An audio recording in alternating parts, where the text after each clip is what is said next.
मला टेलिव्हिजन मधलं झिरो येत होतं. श्रीरंग गोडबोले ह्या माणसाने मला टेलिव्हिजन मध्ये मला पाय रोवायला भयंकर मदत केली. मी माटुंग्याच्या लेबर कॅम्प मध्ये राहायचो, पत्र्याच्या त्याच्या बाजूला 4-5 तृतीयपंथी राहायचे आणि ते माझ्यावर नजर ठेवून असायचे, हा कधी जातो कधी येतो. ज्याच्यात त्या सगळ्या ॲड्स होते आणि पैसे होते ते सगळे ट्रेनमधून आकडा मारून पिशवी ओढली गेलेली आहे. जेन्युइनली खूप फ्रस्ट्रेटही झालं होतं की आपण एवढं काम करतोय पण आपलं कामच समोर येत नाहीये काही. मी चोरून निखिल आणि यांना न सांगता वगैरे मी थोडे इरफान खानचे थोडे सिनेमे पाहू लागलो. कारण ऑडियन्सला पण आपण विश्वासात घेतलं पाहिजे. They are willing. ते मोबाईलवर जाऊन इंटरनॅशनल सिरीज बघतात, मग ते आपलं का नाही बघत आहेत, आपल्या सिरीज का नाही बघत आहेत, आपला सिनेमा का नाही बघत आहेत. आपण कॉन्टेंट खूप छान जमवतो पण आपण पोहोचवतच नाही त्यांच्यापर्यंत कॉन्टेंट. पण मेकर्सनी एकत्र येऊन आपला सिनेमा पुढे जाण्यासाठी त्याच्यावर काहीतरी वर्कशॉप्स केली पाहिजेत, एकमेकांशी बोललं पाहिजे, इनोव्हेटिव्ह आयडिया काढल्या पाहिजेत, त्या शेअर केल्या पाहिजेत. There are people who can work it out. आपण एकत्र आलो पाहिजे. मिरची मराठीच्या युट्यूब चॅनलवरती नमस्कार, माझं नाव आहे आरजे ज्ञानेश्वरी आणि गप्पांची मिसळचा आजचा एपिसोड खूप मस्त होणार आहे असं मला ऑलरेडी फिलिंग आलेलं आहे. कारण जी व्यक्ती माझ्या समोर आहे ती व्यक्ती इतक्या सगळ्या वेगवेगळ्या गोष्टी करते की माझ्याकडे भरपूर प्रश्न आहेत त्यांना विचारण्यासाठी. पण I am going to try की मी किती काय आणि कोणत्या एरियाजला टच अप ऑन करीन. ॲक्च्युली 3 चष्म्यातून त्यांच्याकडे बघता येऊ शकतं. दिग्दर्शक, अभिनेता, लेखक, ऑल्सो माईम आर्टिस्ट आणि ऑल्सो आय डोंट नो अजून काय गोष्टी ते करतात. माझं अजूनही ठरलं नाहीये व्हेरी ऑनेस्टली की कोणत्या चष्म्यातून बघायचंय. सो मी मध्ये चष्मे चेंज करत राहणार आहे आणि इट्स ऑन हिम की ते मला त्यांचं जग कोणत्या चष्म्यातून दाखवतात. प्रियदर्शन जाधव, वेलकम टू मिरची. Hello, thank you so much. Thank you.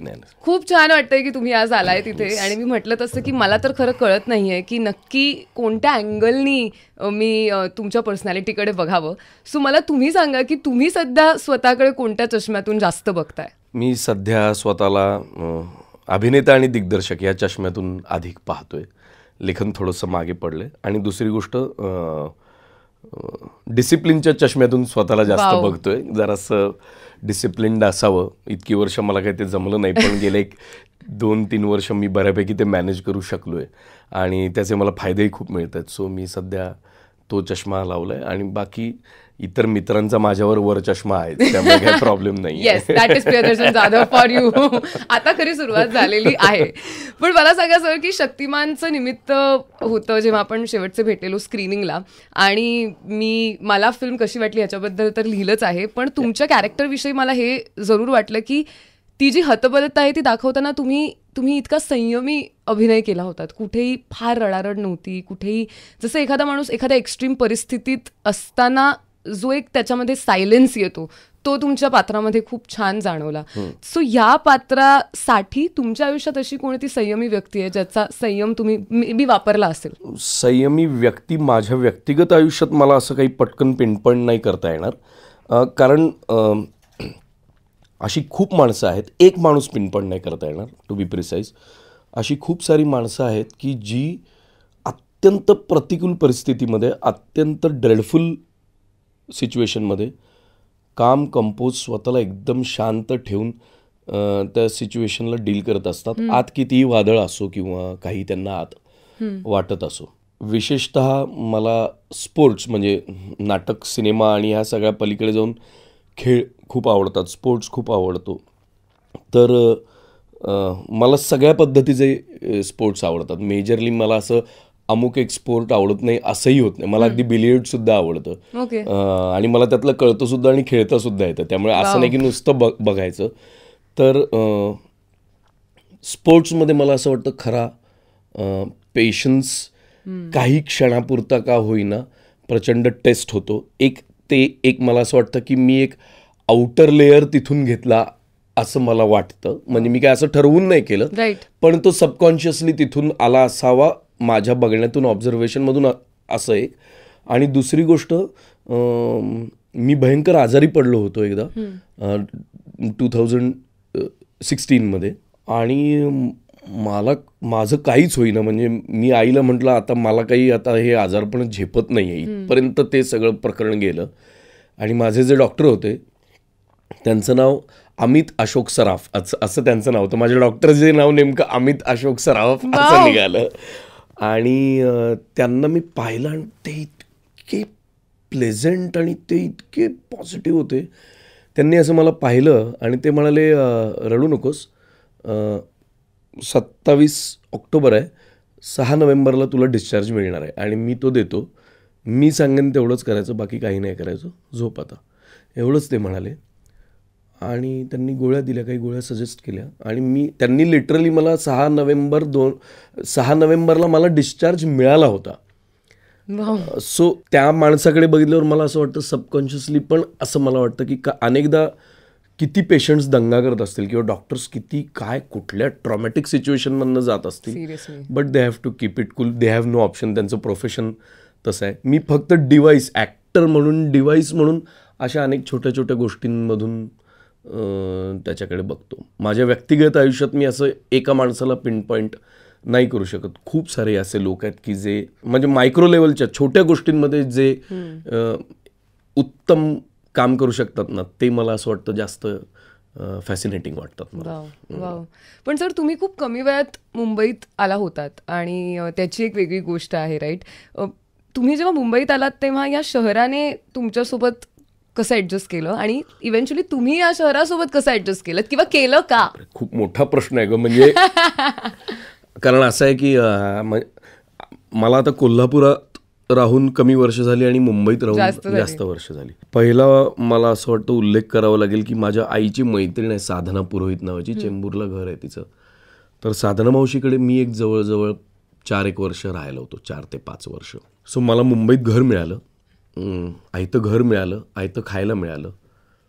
दुसरं नाव मला असं वाटतं रुपारेल कॉलेज मला मिळालं. त्या कॉलेजने मला सगळं दिलं. त्या कॉलेजने मला मित्र दिले, त्या कॉलेजने मला फोकस दिला, त्या कॉलेजने मला एक्सपोजर दिलं, त्या कॉलेजने मला कॉन्टॅक्ट्स दिले, त्या कॉलेजने मला अशी माणसं आत्तापर्यंत जोडून दिली की जी आजन्म मला पुरतील. म्हणजे ती त्या 5 वर्षात. Coming back to the city, मी खूप शहरं फिरलो आहे, पण माझं भयंकर प्रेम आहे मुंबई या शहरावर.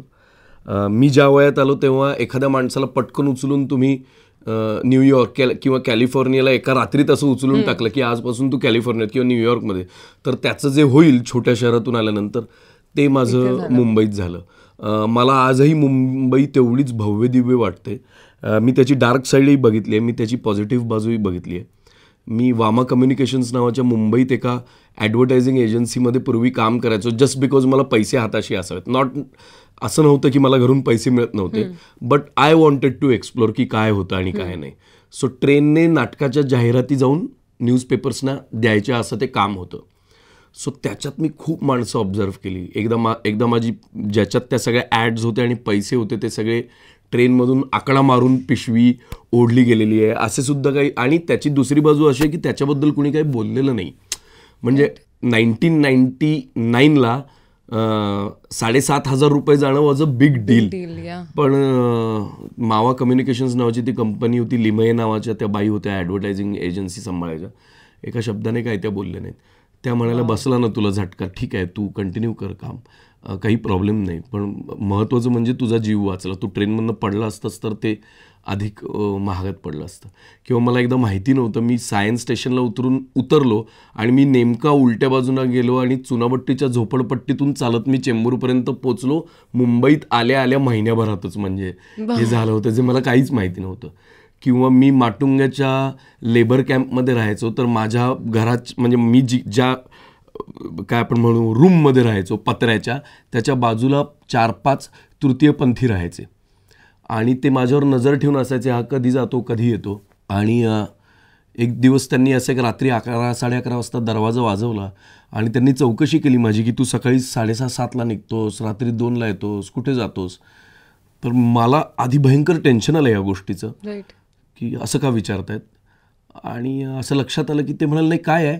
मग मी सांगितलं मी नाटक करतो, कॉलेजला जातो, शिकतो वगैरे वगैरे. अरे वा.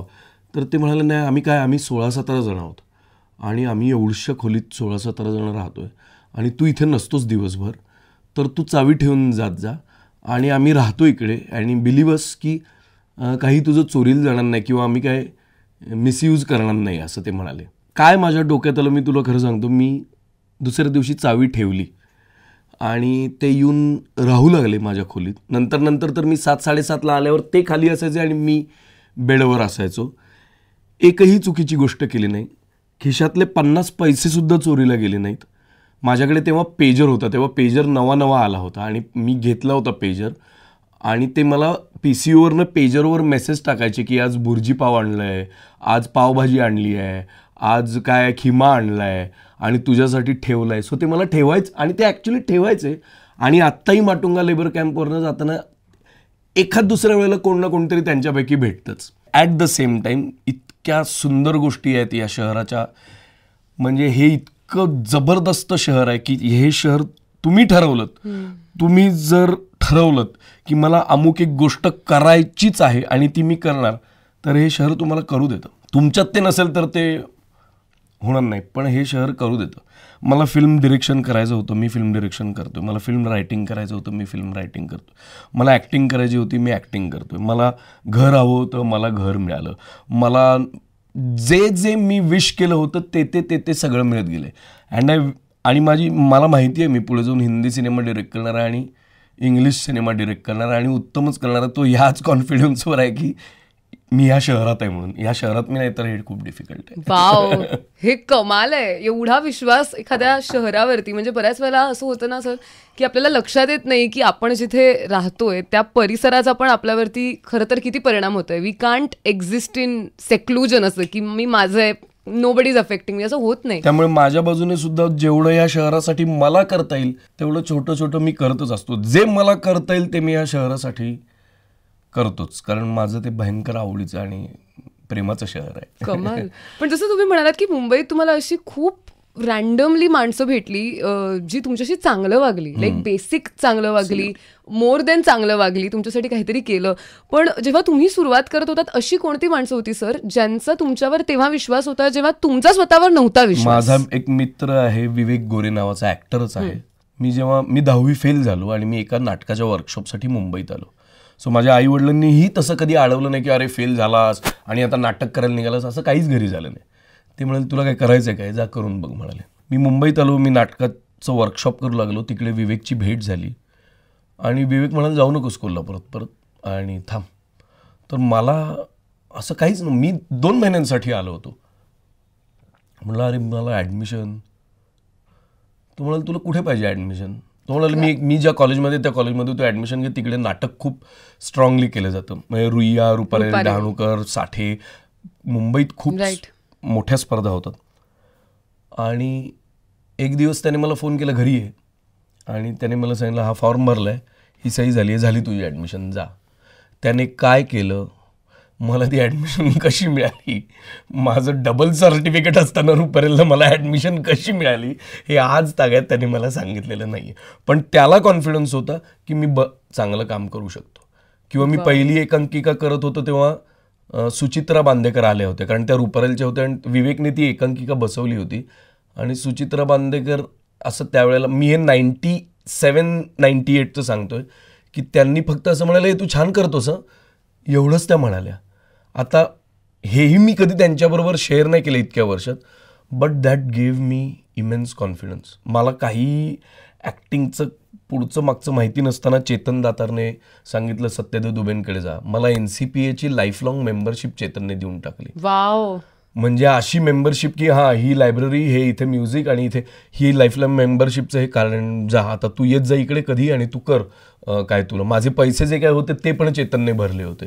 माझ्याकडनं 1 रुपया घेतला नाही चेतनने. पण आजन्म मी NCPAमध्ये जाऊ शकतो आणि मला हवं ते पुस्तक वाचू शकतो, हवं ते गाणं ऐकू शकतो. मला जे लिहायचं आहे ते शांतपणे बसून मी लिहू शकतो. ह्याच्यासारखी स्पेस मुंबईत मिळत नाही, लोकांना पैसे देऊन मिळत नाही. आणि खूप मोठी गोष्ट NCPAची मेंबरशिप. अशी खूप लोक आहेत. कपिल भोपटकर म्हणजे भारतमाता थिएटरचा खरं तर तो मालक, ज्याने आमच्या एकांकिका डिरेक्ट केल्या. कपिलने आम्हाला कधीही असं सांगितलं नाही, कधीही असं कॉन्फिडेंटली असं सांगितलं नाही की you are a good actor आणि तू ह्याच्यात कर. कपिलने नेहमी आमचा रियालिटी चेक ठेवला. But at the same time तो आम्हाला हे सांगत होता की मला माहिती आहे तरी तो तुम्ही पार करणार. सो खूप माणसं. दीपक राजाध्यक्ष आहे, त्याच्याबरोबर मी खूप काम केलं. दीपकचं वाचन, दीपकचा व्यासंग इतका मोठा होता आणि दीपकचं आणि माझं कडाक्याचं भांडण 4 वर्ष आबोला होता आमच्यात, तरी सुद्धा दीपकने समोरून येऊन सांगितलं की नाही तू ह्या गोष्टी कर, तुला वाटतं येत नाही पण तू हे कर. प्रदीप मुळे नावाचे सेट डिझायनर आहेत, शफात खान नावाचे लेखक आहेत. The list is unending. Shrirang Godbole आहेत. मला टेलिव्हिजनमधलं काहीही येत नव्हतं, मला टेलिव्हिजनमधलं 0 येत होतं. श्रीरंग गोडबोले ह्या माणसाने मला टेलिव्हिजनमध्ये मला पाय रोवायला भयंकर मदत केली. पूर्ण विश्वास. एडिटिंग येत नाही पण मला एडिटिंगचं काम दिलं श्रीरंग गोडबोलेंनी की कर ना, काय त्यात, बस आणि कर, येणार तुला. आलं नाही आलं अशातला भाग नाही, आलं मला काम. मला असं वाटलं की अरे, आणि मी तर म्हणजे एडिट मला येऊ लागलं, म्हणजे ऑपरेटिंग येऊ लागलं इथपर्यंत ते सगळं काम पुढे गेलं. स्वप्नील जयकर आहे ज्याने 15 ऑगस्ट नावाची फिल्म केली किंवा तेंडुलकर आउट. मला कॉन्फिडन्स नव्हता, तो म्हणाल कॉन्फिडन्सचा काय भाग आहे, जा कर सिनेमा, येणार तुला. किंवा निखिल आहे, निखिलची माझी अगदी अशी फार ग्रेट मैत्री नव्हती. बाजीच्या वेळेला थोडीफार आमची मैत्री झाली, पण निखिलने खूप पुश केलं ॲज अन ॲक्टर की सगळं ठीक आहे, सगळं विनोदी वगैरे, पण हे येणार तुला, हे तुला येतंय, मला माहिती आहे, तू कर. अशी लिस्ट अनएंडिंग आहे. त्यामुळे मी मित्रांवर मुंबईत मोठा झालेला माणूस आहे, मी त्यांच्याशिवाय मोठा होऊच शकत नाही. खूप लोक आहेत. क्रेझी आहे पण हे की जे आपल्याला दिसतच नाहीये की आपल्यात आहे, त्याच्याबद्दल म्हणजे समोरची व्यक्ती फक्त सुचवत नाहीये, तर त्या व्यक्तीला फुल कॉन्फिडन्स आहे की हे तुझ्यात आहे ते तुला दिसत नाही, हा मुद्दाच नाहीये. हे मला ॲज अ थॉटच खूप क्रेझी वाटतं. हा म्हणजे, आणि ते तसंच आहे ना, म्हणजे असं कसं कळणार आपल्यात काय आहे, किंवा असं कसं आपण कितीही आपण अगदी स्वतःला अॅनलाइज करायचं म्हणलं, स्वतःचा शोध वगैरे असे मोठे मोठे शब्द घेऊन आपण करायचं म्हणलं ना, तरी तसं होत नाही. तुम्हाला प्रॅक्टिकली गोष्टी करून बघाव्या लागतात. आणि परत दॅट इज द ब्युटी की हे शहर तुम्हाला प्रॅक्टिकली करायला होतं, ते दुसऱ्या शहरात शक्य नाहीये. प्रॅक्टिकली इकडे मरावं लागतं तुमचं काम करण्यासाठी, आणि त्यातनंच मग तुम्हाला काय विजडम येतं. पण असे आत्मविश्वास वाढवणारे तर मित्र ऑफकोर्स खूप महत्वाचे आहेत, पण सर मला सांगा की अशी कोणती माणसं होती ज्यांनी तुमच्या थॉट प्रोसेसला वेगवेगळ्या पॉईंट्सला चॅलेंज केलं आणि त्या चेंजमध्ये तुम्हाला तुमचं काहीतरी सापडलं? म्हणजे अशी माणसं, फॉर एक्झाम्पल मी 1990 नावाचं पुस्तक वाचलेलं सचिन कुंडलकर सरांचं. तोपर्यंत वाचताना आपल्याला एक जनरली पुस्तक आपल्याला एक छान फील करून देतं. ते पुस्तक वाचताना मल्टिपल पॉईंट्सला मला अत्यंत अनकम्फर्टेबल वाटलं, आणि त्यानंतर जेव्हा मी विचार केला की मला हे का अनकम्फर्टेबल वाटलं, त्यातून मला माझ्याबद्दल अनेक गोष्टी कळल्या किंवा ते काय सांगू पाहतात ते कळलं. सो माझ्या लक्षात ते नेहमी आहेत की he was the first writer who made me feel very very uncomfortable. So in that respect may be या क्षेत्रातले असतील, या क्षेत्रातले नसतील सुद्धा, अशी माणसं ज्यांनी तुमच्या थॉट प्रोसेसेसना चॅलेंज केलं किंवा त्या मोल्ड करायला तुम्हाला भाग पाडलं? शफी सर, शफात खान सर, ज्यांनी शोभायात्रा नाटक केलं, किंवा मी त्यांच्याबरोबर गांधी आडवा तो केलं. त्यांचा विचार इतका तिरका आहे, त्यांचं जगण्याकडे बघण्याचा दृष्टिकोन इतका वेगळा आहे, इतके ते शार्प आहेत काही बाबतीत की आपल्याला त्यांना पकडता येत नाही. आणि ते तुम्हाला अस्वस्थ करून जातं की ते जे म्हणतायत ते आपल्याला अप्लाय नाही करता येते, हे भयंकर अस्वस्थ करून जातं. आणि दुसरी गोष्ट, जे तू म्हणतेस व्यक्ती आणि त्या व्यक्तीबरोबर असलेला संबंध म्हणजे नाटक. आपण असं म्हणतो नाटक किंवा सिनेमा किंवा कुठली आर्ट, किंवा काय स्कल्पचर म्हण, पॉटरी म्हण, पेंटिंग म्हण, तू कुठलीही आर्ट घे, म्युझिक म्हण, काय करतं ते आपल्याला? मला असं वाटतं ते आनंद देतं आणि ते एंटरटेनिंग आहे, त्याच्याही पलीकडे ते तुम्हाला अस्वस्थ करतं. आणि एखाद्या नाटकाने जर तुम्हाला अस्वस्थ केलं, एखाद्या सिनेमाने जर तुम्हाला, किंवा एखाद्या म्युझिशियनने तुम्हाला अस्वस्थ केलं, एखाद्या पेंटिंगने तुम्हाला अस्वस्थ केलं, तर ती खूप छान साईन पण आहे. But at the same time हे आपण अस्वस्थ का होतोय, आपल्याला हा चॅलेंज काय मिळतोय समोरून ना, हे ॲनलाइज करणं सुद्धा गरजेचं आहे. डुंगाजी हाऊस नावाचं एक नाटक होतं, विनायक पै नावाचे ॲक्टर त्यात काम करायचे खूप, आणि सुधा करमरकर त्यात होत्या, खूप लोक होते. आणि ते नाटक मी बघायला गेलो, आणि माझ्या बाजूला जयंत पवार बसले होते, जे खूप मोठे पत्रकार होते आणि लेखक होते, ज्यांनी आधांतर नावाचं नाटक किंवा हे केलं. आणि मी ते नाटक पाहिलं. माझ्या बाजूला उमेश कामत होता, मी आणि उमेश दोघे पाहायला गेलो होतो. आणि उमेश आणि मी असे फ्रस्ट्रेट होऊन बाहेर आलो की आपल्याला हे आयुष्यात कधी जमणार आहे, हे असं काम करायला आणि असं नाटक करायला. त्यामुळे यू नेवर नो, तुला एका पुस्तकाने अस्वस्थ केलं, मला एका नाटकाने अस्वस्थ केलं. सो आर्ट कलेची ती गंमतच आहे की ती ज्या क्षणी ती तुम्हाला अस्वस्थ करते याचाच अर्थ त्या क्षणी ती तुम्हाला इन्सिक्युअर करते आणि पुश करायला लागते. So true. मी एका दिवसात मोहन जोशींची 3 नाटकं पाहिलेत. सुखांत नावाचं नाटक, मी रेवती देशपांडे नावाचं नाटक आणि गाढवाचं लग्न. सकाळ दुपार रात्र असे त्यांचे 3 प्रयोग होते एका दिवशी आणि मी 3ही प्रयोगांना त्यांना फॉलो केलं आणि मला त्यांचं काम बघून असं झालं की हे नाही, हे आपल्या कॅपॅसिटीच्या बाहेरचं आहे, हे भयंकर काहीतरी ट्रिमेंडस आहे या नटामध्ये. आणि ते काहीही वेगळं करत नव्हते, ते कसलाही अभिनिवेश आणून काही करत नव्हते. ते स्टेजवर येत होते, त्यांचं काम करत होते आणि ते जात होते. But it was creating magic. So काय तुम्हाला अस्वस्थ करेल हे सांगता येत नाही. करी रोड स्टेशनपासून मी इथे आत्ता येताना मी जस्ट विचारलं ह्या जागे, माझ्याकडे मॅप होता पण म्हटलं कुठे, तर मी जिथे उभा होतो तिथे एक बाई रस्ता क्रॉस करत होती आणि शी वॉज ॲब्सल्युटली ओल्ड. इतकी म्हातारी होती की तिला जमत नव्हतं रस्ता क्रॉस करणं. मी जायच्या आत, म्हणजे मी असं पुढे जायच्या आत समोर एक अत्यंत महागडी गाडी थांबली होती. अत्यंत महागडी गाडी, मी नाव नाही घेणार कुठली.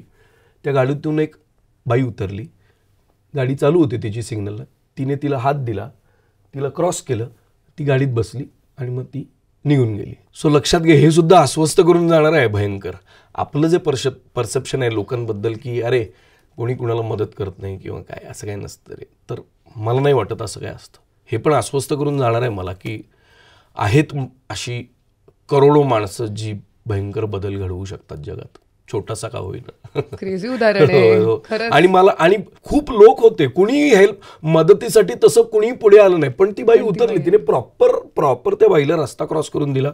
ती तिच्या गाडीत आली, ड्रायव्हिंग सीटवर बसली, सीट बेल्ट लावला आणि ती निघून गेली. मला फार गंमत वाटली ते बघताना. आणि झालं पण असं की 10-15 सेकंदात झालं हे सगळं. But it just happened in front of me. आणि ते लक्षात राहिलं म्हणालात तसं. मी सुरुवातीला सर म्हटलं तसं की अभिनय, लेखन, दिग्दर्शन ह्या तीन गोष्टी आहेत आणि तिन्ही गोष्टींमध्ये तुम्ही काम करताय, तिन्ही बाजू सांभाळताय. मला काही सूत्रों अनुसार कळलेलं आहे सर की जेव्हा तुम्ही दिग्दर्शन करत असता तेव्हा तुम्ही प्रचंड ॲक्टिव्ह असता, मेंटली तर ऑफकोर्स पण फिजिकली सुद्धा. म्हणजे तुम्ही सतत सेटवरती असता, तुमचा प्रेझेन्स फील होतो. मला तुमच्याकडून जाणून घ्यायचं आहे की तुम्ही कसे दिग्दर्शक आहात असं तुम्हाला वाटतं? मला नाही सांगता येणार मी कसा दिग्दर्शक आहे, पण मी 2-3 गोष्टी या ध्यानात ठेवतो की there should be no hierarchy on set. 1, मी दिग्दर्शक आहे आणि मग माझ्या खाली सगळे आहेत हे नसावं, टीम म्हणून एकत्र असावं, म्हणून मी ती धावपळ करत असतो. 2, there should be hierarchy on set, पण ती फक्त ॲक्शन आणि कट पुरती, त्याच्या पलीकडे नाही. एकदा ॲक्शन आणि कटच्या मधली स्पेस माझी आहे, त्याच्या आजूबाजूची स्पेस माझी नाही आहे. मी म्हणशील तर तसा थोडासा, म्हणजे 2 पैसे थोडासा सेटवर स्ट्रिक्ट असतो. ह्याचं कारण असं, म्हणजे नॉट नेसेसरी की मला काहीतरी एक कमांड दाखवायचं आहे, बघा मी कसा दिग्दर्शक, आता माझं दिग्दर्शन बघाच तुम्ही, अशा अर्थी नाही. पण खूप साऱ्या गोष्टी कोरिलेटेड असतात ना. सेटवर ॲक्सिडेंट होऊ नये, सेटवर मी जर स्ट्रिक्ट राहिलो तर इनहेरंटली सगळे डिपार्टमेंट्स ऑन टोज राहतात. ते ऑन टोज राहिल्यावर काम पटापट होतं. काम पटापट झाल्यामुळे सगळ्या इतर गोष्टी इन प्लेस पडतात. एक. दुसरी गोष्ट, हे प्रोफेशन आहे ना, म्हणजे एखादं ऑपरेशन चाललेलं असताना वाटेल तसं वागलं तर चालेल का? तर नाही चालणार ना कुठल्याही डॉक्टरला. तसंच ते आहे की सिनेमाचा सेट म्हटल्यावर वाटेल तसं वागून नाही चालणार. तर त्याच्यात एक इनहेरंट, तेवढ्या वेळापुरती तरी का होईना, तेवढ्या वेळापुरतं मी भयंकर डिसिप्लिन्ड असतो, त्यानंतर मी अतिशय इनडिसिप्लिन्ड असतो. कारण मग ते संपलेलं असतं ना, मग काय प्रॉब्लेम नसतो, मग पर्सनल स्पेसमध्ये आलो असतो. पण मला आवडतं थोडंसं स्ट्रिक्ट राहायला, पण ॲक्टर्स बरोबर नाही. म्हणजे ॲक्टर्सना त्यांची स्पेस दिली पाहिजे. ॲक्टर्स बरोबर डेफिनेटली नाही, कारण इव्हेंच्युअली त्यांना परफॉर्म करायचं आहे. कारण मीही जर ॲक्टिंग करत असेल आणि मला जर कोणी सांगितलं की हात पाय बांधलेत आता नाच, तर कसं नाचेल मी? तसं नाही चालणार. ॲक्टरला त्याची स्पेस द्यावी लागते, पण ती एक बेसिक गोष्ट आहे, त्यात काय असं काय. पण दिग्दर्शन करताना सर, जेव्हा शूट सुरू आहे किंवा शॉर्ट्स तुम्ही घेताय, प्लॅन करताय, त्यानंतर सुद्धा मी असं ऐकलंय की तुम्हाला खूप क्लॅरिटी असते, इन द सेन्स लोकांना वाटतं की तुम्ही you are editing the film in your mind already. हे भाई एवढं काही फार मोठा दिग्दर्शक नाही आहे अगं, मी तुला फ्रँकली तुमच्याच सांगतो. टीम मधल्या लोकांनी सांगितलेलं नाही, आहे, पण ते म्हणजे काय त्यांना तर होतं, फॉर शुअर म्हणजे मला प्री प्रोडक्शन स्ट्रॉंग करायला आवडतं. मला प्री प्रोडक्शन स्ट्रॉंग झाल्यावर सिनेमावर कॉन्फिडन्स येतो. मी काही अशा दिग्दर्शकांबरोबर काम केलेलं आहे जे सेटवर वेगळ्या पद्धतीने इन्स्टिंक्टिव्ह काम करतात. म्हणजे मीही करतो पण माझ्या 1000 पट करतात. And it works. Sometimes it works, sometimes it doesn't. म्हणजे सिनेमा दिग्दर्शन जर करायचं असेल तर अभ्यास पाहिजे ना. मग असंच उठलो आणि काहीतरी आपलं उगाच काहीतरी केलं असं होता कामा नये. त्या सगळ्या गडबडीत मला ज्यांनी कुणी तुला सांगितलं की मी फार धावपळ पळापळ करत असेल किंवा दंगा घालत असेल किंवा सगळं मलाच करायचं असेल असं जर कुणी तुला ब्रीफ दिलं असेल तर ते खरं आहे. कारण नाटक नाही येते काय, नाटकाला एक बारीकशी विंडो अशी आहे की आजचा प्रयोग चांगला नाही झाला तर उद्या तो असण्याची शक्यता आहे. सिनेमात काय आहे, त्यावेळेला तुम्ही तिथे काय करताना हे भयंकर इम्पॉर्टंट ठरतं.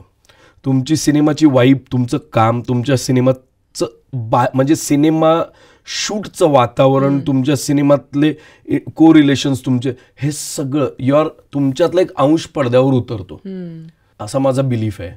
आणि तो जर उतरत असेल तर ही बाजू, करणाऱ्यांची बाजू अतिशय छान, पॉझिटिव्ह आणि ॲक्टिव्ह आणि फुल ऑफ एनर्जी असली पाहिजे. नाहीतर मग ते पडद्यावर उतरेल की नाही या बाबतीत मी जरासा डाऊटफुल आहे. राईट. पण जर लेखन, अभिनय आणि दिग्दर्शन ह्याच्यातला तुमच्या दृष्टीने काय परस्पर संबंध आहे तुमच्यासाठी? खास करून कोणती गोष्ट कोणत्या गोष्टीत तुम्ही नोटीस केलंय मदत करते? सगळीच सगळ्याला मदत करते. एकतर मी लेखक नाही. मी तुला सांगतो, माझं काही असं मी काही आजपर्यंत ग्रेट सोड, मी काहीही बरं पण लिहू शकलेलो नाही आहे. जे काही मी लिहू शकलोय ते अत्यंत तद्दन व्यावसायिक अशा पद्धतीचंच मी लेखन केलेलं आहे. पण ते हेल्पफुल ठरतं मला अभिनय करण्यासाठी. मी जर एखादं काम करत असेन आणि मला जर त्याच्यातला एखादा पॉईंट सुचला किंवा त्याचं थोडंसं डायनॅमिक बघून गोष्टींकडे डायनॅमिक बदलून बघायची थोडीशी जी सवय लागली आहे ती हेल्पफुल ठरते. लेखक मी एवढ्यासाठीच झालो की माझ्याकडे असलेली आयडिया किंवा माझ्याकडे असलेल्या कन्सेप्ट मी आधी खूप लोकांकडे घेऊन जायचो पण कोणी लिहूनच द्यायचं नाही. सो इव्हेंच्युअली कंटाळून मी लिहायला लागलेलो. सो माझ्यातल्या डिरेक्टरला सॅटिस्फाय करण्यासाठी मी लिहितो. सो मी असा रायटर नाहीये की उद्या तू म्हणशील की मी तुला एक आयडिया देतो आणि तू एक स्वतंत्रपणे फिल्म लिही, तर असं होणार नाही माझ्याकडून. म्हणजे होईल, नाही होणार अशातला भाग नाही. म्हणजे टाइमपास लिहिलाच की, बट इव्हेंच्युअली मला त्याच्यात काय आपण म्हणू एक हर्डल माझं राहतच की मी त्याच्यात डिरेक्टोरियलीच विचार करतो. मी असं नाही, मी स्वतंत्रपणे नाही विचार करू शकत. ओके मी हे लिहिलं, आता हे तू कर डिरेक्ट, आणि मग तर माझा डिरेक्टोरियल एलिमेंट किंवा मला डिरेक्टोरियल ते काय व्हायला पाहिजे हे मला सतत दिसत असतं.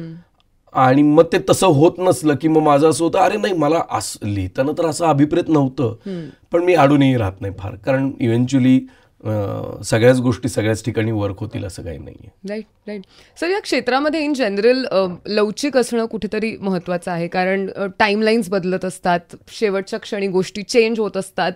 नाही म्हटलं तरी टेक्नॉलॉजी आहे पण ह्युमन एलिमेंट सुद्धा खूप जास्त आहे आणि माणसं आल्यानंतर त्यांच्या तितक्या तऱ्हासुद्धा नॅचरली येतात. सो ही फ्लेक्झिबिलिटी, हा लवचिकपणा स्वतःमध्ये आणण्यासाठी कुठेतरी कॉमेडीची मदत झाली किंवा ते कॉमिक टायमिंग चा कुठेतरी संबंध वाटतो तुम्हाला? कॉमेडीची खूप मदत होते.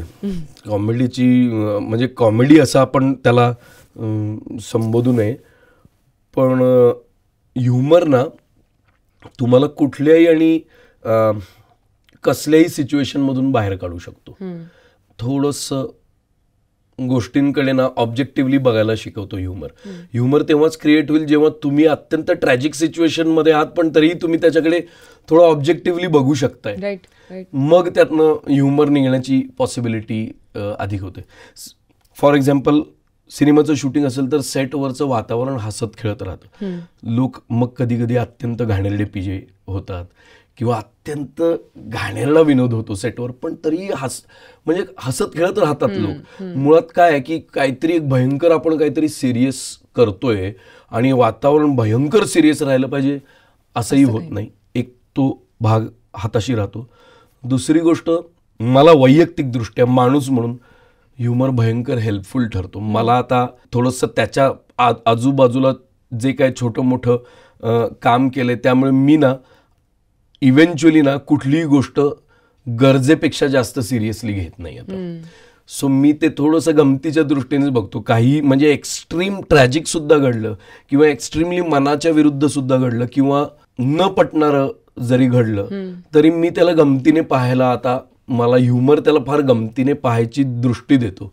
सो ते मला रिलॅक्स व्हायला सुद्धा खूप हेल्पफुल ठरतं.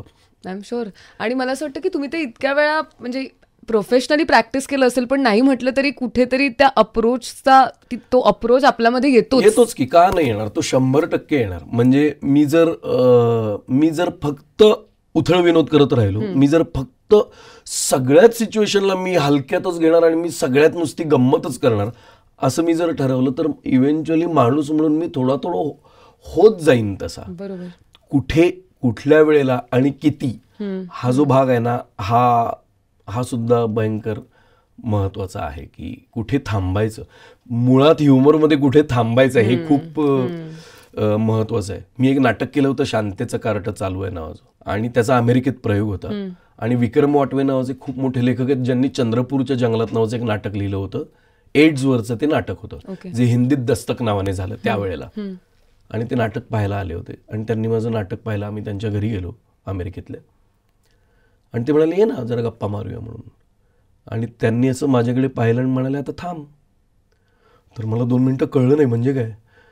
तर ते म्हणाले अरे प्रॉब्लेम असा होतो की आम्ही खूप खळखळून असतो नाटकात आणि तू अफलातून काम करतोस पण तू 400 मीटर पुढे धावत गेलेला असतोस आणि नाटक मागे कुठेतरी 50व्या मीटरला पडलेलं असतं. तर असं करू नकोस नाटकाबाबतीत. तुझा ह्युमर वर्क होतोय, तुझे पंच वर्क होत आहेत, तुझ्या ॲडिशन्स वर्क होत आहेत. याचा अर्थ नाटक वर्क होत नाही आहे दर्शन. नाटक नाही वर्क होत आहे आमच्यासाठी कारण तू तुझं सेपरेट अफलातून करतोस पण नाटक कोपऱ्यात गुंडाळून पडलंय त्याचं काय करशील तू. आणि it was an alarm for me like की अरे बापरे मला एकदम ते असं खूप लागलं मला ते. मी एकदम ते मला असं झालं अरे आपण हे काय आहे म्हणजे. आणि मग मी थोडंसं मग 2017-18 नंतर त्यावर स्वतःवर काम करायला सुरुवात केली की ठीक आहे गंमत करायची स्टेजवर, रंगवायचं नाटक पण त्याला एक लिमिट आहे, त्याच्या पलीकडे आता नाही जायचं. ते एकदा लिमिट एकदा ते मग सगळं होत्याचं नव्हतं होऊन जातं. सगळा चार्म निघून जातो त्याचा. अतुल परचुरेंनी एकदम मस्त गोष्ट सांगितली होती मला. ते मधुकर तोरणमलांबरोबर तरुण तुर्क म्हातारे नावाचं नाटक करायचे.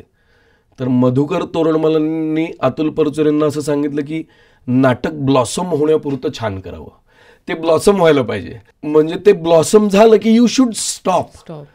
ते ब्लॉसम होऊन त्याच्या पाकळ्या मरगळून पडेपर्यंत ते तरी तुमचं आपलं काहीतरी असं होतं का म्हणजे. ते जेव्हा ब्लॉसम होतं दॅट्स द ब्युटिफुल स्टेज की जिकडे तुम्ही सगळ्या बाजूने ते नाटक असं ओंजळीत धरल्यासारखं ठेवलं पाहिजे की हे एवढंच हे एवढंच हे एवढंच. आणि कितीही त्याच्या पलीकडचं सुचलं, कितीही त्याच्याहून एक्स्ट्रा वेगळं सुचलं तरी करण्यात पॉईंट नाही. ते ब्लॉसम झालेलं आहे आणि ते थांबवावं तिकडे. फार मस्त गोष्ट आहे ही. किती मस्त गोष्ट आहे ही. आणि पण I am sure as an artist कठीण आहे हे करणं.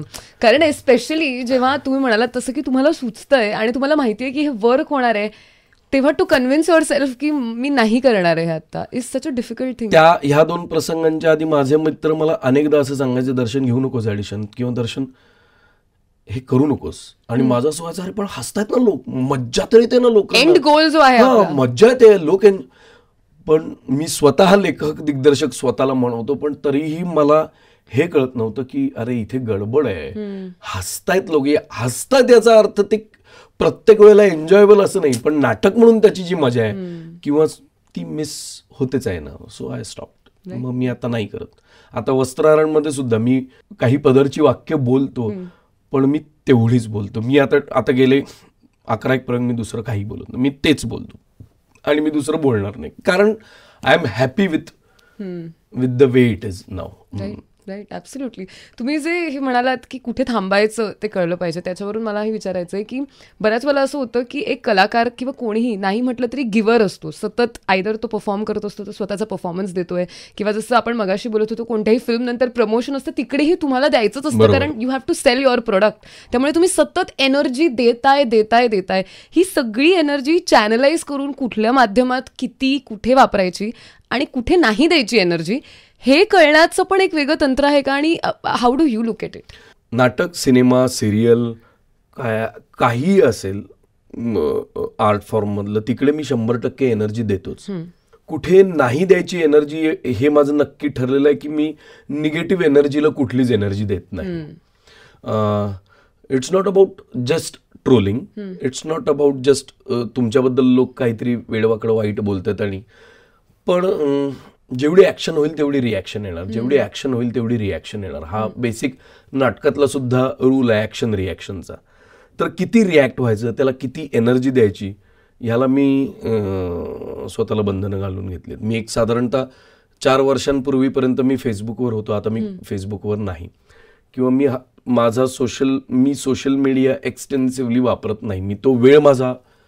मी बेसिकली माझा वेळ खूप स्वतःपुरता मग मी कन्झर्व केलेला आहे. मी असं प्रयत्न करतोय, असं मी त्यात सक्सेसफुल होत नाहीये, पण मी असा प्रयत्न करतो की रोज सकाळी उठायचं आणि 10 मिनिटं तर 10 मिनिटं, 15 मिनिटं तर 15 मिनिटं, अर्धा तास तर जेवढा वेळ जमेल तेवढा वेळ लिहायचं. एखादा दिवस नाही जमलं तर ठीक आहे, नुसतं स्क्रीन, काही प्रॉब्लेम नाही, पण बसायचं, पण रोज लिहायचं. आणि आज ह्या सिनेमातलं सुचतंय, ह्या सिनेमातलं सुचतंय आणि ह्या सिनेमातलंही सुचतंय, तर तिन्ही लिहायचं. आज फक्त ह्यातलंच सुचतंय तर तेच लिहायचं. पण मी असं ठरवलंय की लिहायचंच कुठल्याही परिस्थितीत. इनहेरंटली मला जी सवय लागली होती की सकाळी दात घासल्यावर चहा घेताना हातात मोबाईल पाहिजे, अँड आय जस्ट स्टार्ट टक टक टक लाईक टक टक टक, ते सगळं बंद झालं माझं. मी जातो, मी चहाचा ग्लास घेतो, जे काही खायचं असेल I take my pen paper, आणि शक्यतोवर पेन पेपर. कारण मोबाईल किंवा लॅपटॉप किंवा स्क्रीन इव्हेंच्युअली मला परत सबकॉन्शियसली परत मला डिव्हिएट करतच. ते एक मध्ये एक अडथळा आणतच की मोबाईल आहे ना, मी लिहितो इथे पण बघू दे ना मोबाईल मला. मी सगळे स्क्रीन्स बंद करतो आणि मी हाताने लिहितो, पाहिजे तर मग नंतर परत टाईप करतो, काही प्रॉब्लेम नाही आहे. पण that's the best way to get out of it, and that's the best way to start the day. So मी निगेटिव्ह एनर्जीपासून जेवढं लांब जाता येईल, जेवढं नॉन रिॲक्टिव्ह राहता येईल तेवढं मी राहतोय आता. Which is amazing. थोडंसं आता फिल्म्सकडे येते. काटाकीरची तर खूप चर्चा आहे आणि त्याच्याबद्दल प्रचंड उत्सुकता आहे. तर मला जाणून घ्यायचंय की कुठवर पहिली गोष्ट तर आलंय काम, साधारण कधी रिलीजचा विचार आहे या फिल्मचा? हे बघ, काटाकीर इज लाईक ऑलमोस्ट कम्प्लीट. म्हणजे शूट वगैरे सगळं. काटाकीर इज लाईक ऑलमोस्ट कम्प्लीट. मीच जर त्यात काय अजून मला पाहिजे असं करून काय बदल केले तर. But it is two way. The best part of काटाकीर इज एव्हरीवन इज स्ट्रायव्हिंग की अजून काय त्याच्यात इंटरेस्टिंग होऊ शकतं. And I can say confidently की फिल्म खूप खूप खूप इंटरेस्टिंग आणि खूप मजेदार झाली आहे. माझ्यासाठी आत्तापर्यंत केलेली द बेस्ट फिल्म आहे असं मला वाटतंय. मला माहिती नाही आता बाकी पुढचं काय. आणि सर्व लेवलवर, स्क्रिप्ट लेवलवर, VFX लेवलवर, कम्प्युटर ग्राफिक्सवर, स्टोरीवर, नॅरेटिव्हमध्ये आय कॅन ॲश्युअर की फिल्मने खूप वेगळा अटेम्प्ट केलेला आहे. Staying in a very commercial space yet. So Katakir is almost ready. Now it is up to the studio, Jio studios की ती फिल्म रिलीज कधी करायची, आणि मी त्याच्या मागे नाहीये, बट डेफिनेटली दिस इयर. पण यावर्षी बऱ्याच गोष्टी घडतायत सर तुमच्यासाठी. माय गॉड, तुम्ही कसं हे ग्रॅपल करताय या गोष्टीशी की सतत काही ना काहीतरी रिलीज होतंय, सतत एका गोष्टीचा आनंद आपण घेऊ तोपर्यंत पुढचं प्रोजेक्ट रिलीज होतंय. आय डोंट नो, म्हणजे तुम्ही सांगा मला की कसं वाटतंय तुम्हाला, हे कसं तुम्ही ऍडजस्ट करताय? I was dying for it. Last release was Godavari. So खूप मोठा गॅप गेला होता. बरोबर. आणि गोदावरीचा रिलीजच्या आधीही 2 वर्ष गेली होती. दॅट वॉज चोरीचा मामला, प्री कोविड. सो चोरीचा मामला रिलीज झाला, कोविडमध्ये 1.5 वर्ष गेलं. गोदावरी रिलीज झाल्यानंतर मी खूप काम केलं आणि काहीच अनफॉर्च्युनेटली रिलीज नाही झालं. पण सतत करतच राहिलात. आणि मी कंटिन्युअसली काम करत राहिलो. मी तर एका पॉइंटला म्हणजे मी बायकोबरोबर घरी बोलताना एका पॉइंटला मी जेन्युइनली खूप फ्रस्ट्रेटही झालो होतो की आपण एवढं काम करतोय पण आपलं कामच समोर येत नाहीये काही. म्हणजे I have done like 11 films. मी 11 सिनेमे केलेत आणि 11 पैकी एकही सिनेमा लोकांसमोर येत नाही ऑन डिफरंट टर्म्स. काही डिरेक्ट, काही ऍक्ट, काही लिहिलेत आणि ऍक्ट केलेत, असं काही म्हणजे कॉम्बिनेशन काही, पण एकही काम लोकांसमोर येत नाही. आणि मी फ्रस्ट्रेट होत होतो. बट परत तेच की एक आता येऊ लागलेलं आहे अँड मी अत्यंत हॅपी स्पेसमध्ये आहे आता. I just don't remember last radio interview मी कधी दिलाय, तोही मला आठवत नाहीये. My God. मला आठवतच नाही मी लास्ट रेडिओ इंटरव्ह्यू कधी दिलाय. आणि मी जेन्युइनली सांगतो मला आठवत नाहीये. So I am happy, I am enjoying this space. Lovely. He space अशीच राहो. 2024 इज द इयर. कारण खूप इंटरेस्टिंग प्रोजेक्ट्स तुमचे लाईंड अप आहेत. नवीन पोस्टर्स आम्ही बघतोय. एकदा पटकन सगळ्या बघणाऱ्यांसाठी काय काय यावर्षी आहे. शक्तिमान येऊन गेला. आता एक 19 जुलैला डंका नावाची फिल्म येईल. प्युअरली कमर्शियल स्पेस मधली थ्रिलर ड्रामा असलेली इंटरेस्टिंग फिल्म आहे. असं नाही की अशा पद्धतीचा सिनेमा तुम्ही पाहिला नाहीये, पण जे सेंटिमेंट आहे ते सेंटिमेंट फार इंटरेस्टिंग आहे. मातीशी निगडीत असलेलं ते खूप इंटरेस्टिंग सेंटिमेंट आहे. आय होप सो ते लोकांना आवडेल. त्यानंतर काटाकीर मी जिओ स्टुडिओज बरोबर केली आहे, त्यामुळे काटाकीर डिरेक्ट लिहिली आहे, डिरेक्ट केली आहे, त्यामुळे ती येईल. गोदावरी नंतर मी निखिल महाजन बरोबर रावसाहेब नावाचा सिनेमा केलाय. आणि मी रावसाहेब बद्दल फार काही डिस्क्लोज नाही करणार, पण मी भयंकर त्या प्रोसेसला एन्जॉय केलंय आणि काहीतरी वेगळं काम करायचा मी प्रयत्न केलाय असं मला वाटतं. बट माझं बाजूला जाऊ दे, but the film is absolutely interesting. मी I am looking forward to it की निखिल कधी आणतोय ती फिल्म. त्यानंतर मी एक लव सुलभ नावाची फिल्म लिहिली आहे, डिरेक्ट केलेली आहे आणि ऍक्ट केली आहे. तिन्ही. सो त्या फिल्ममध्ये मी आहे, प्रवीण तरडे आहे, प्रथमेश परब आहे, ईशा केसकर आहे, मंगेश देसाई आहे. सो ती खूप इंटरेस्टिंग स्पेसमधली आपण असं म्हणू शकतो सोशल कॉमेडी असं म्हणायला हरकत नाहीये. पब्लिक टॉयलेटच्या अराउंड अख्खी फिल्म फिरते, पण what is public toilet and what is the म्हणजे आपण वॉशरूममध्ये जातो, पण एक वॉशरूम साफ करणारा माणसाच्या आयुष्यात विनोदी काय असू शकतं ह्याच्या बाबतीतली ती फिल्म आहे. ती लव सुलभ नावाची फिल्म केली आहे. मी एक जागो मोहन प्यारे नावाची माझ्याच नाटकावरची एक फिल्म केली आहे, ज्यात सिद्धार्थ जाधव आहे, दीप्ती देवी आहे, किशोर चौगुले आहे. ती फिल्म मी लिहिली आणि डिरेक्ट केली आहे. मी ए नावाची एक फिल्म लिहिली आहे, म्हणजे of course not the story is not mine, पण स्क्रीन प्ले डायलॉग्स मी लिहिलेत. पण मी अभिनय बेर्डे आणि रोहित हळदीकर त्यात काम करतोय. ती एक फिल्म आहे. मी एक डांगडिंग नावाच्या फिल्ममध्ये काम केलंय, ज्याच्यात निखिल चव्हाण आहे, मी आहे, किरण गायकवाड आहे, राहुल मगदूम आहे आणि ऋतुजा बागवे आहे.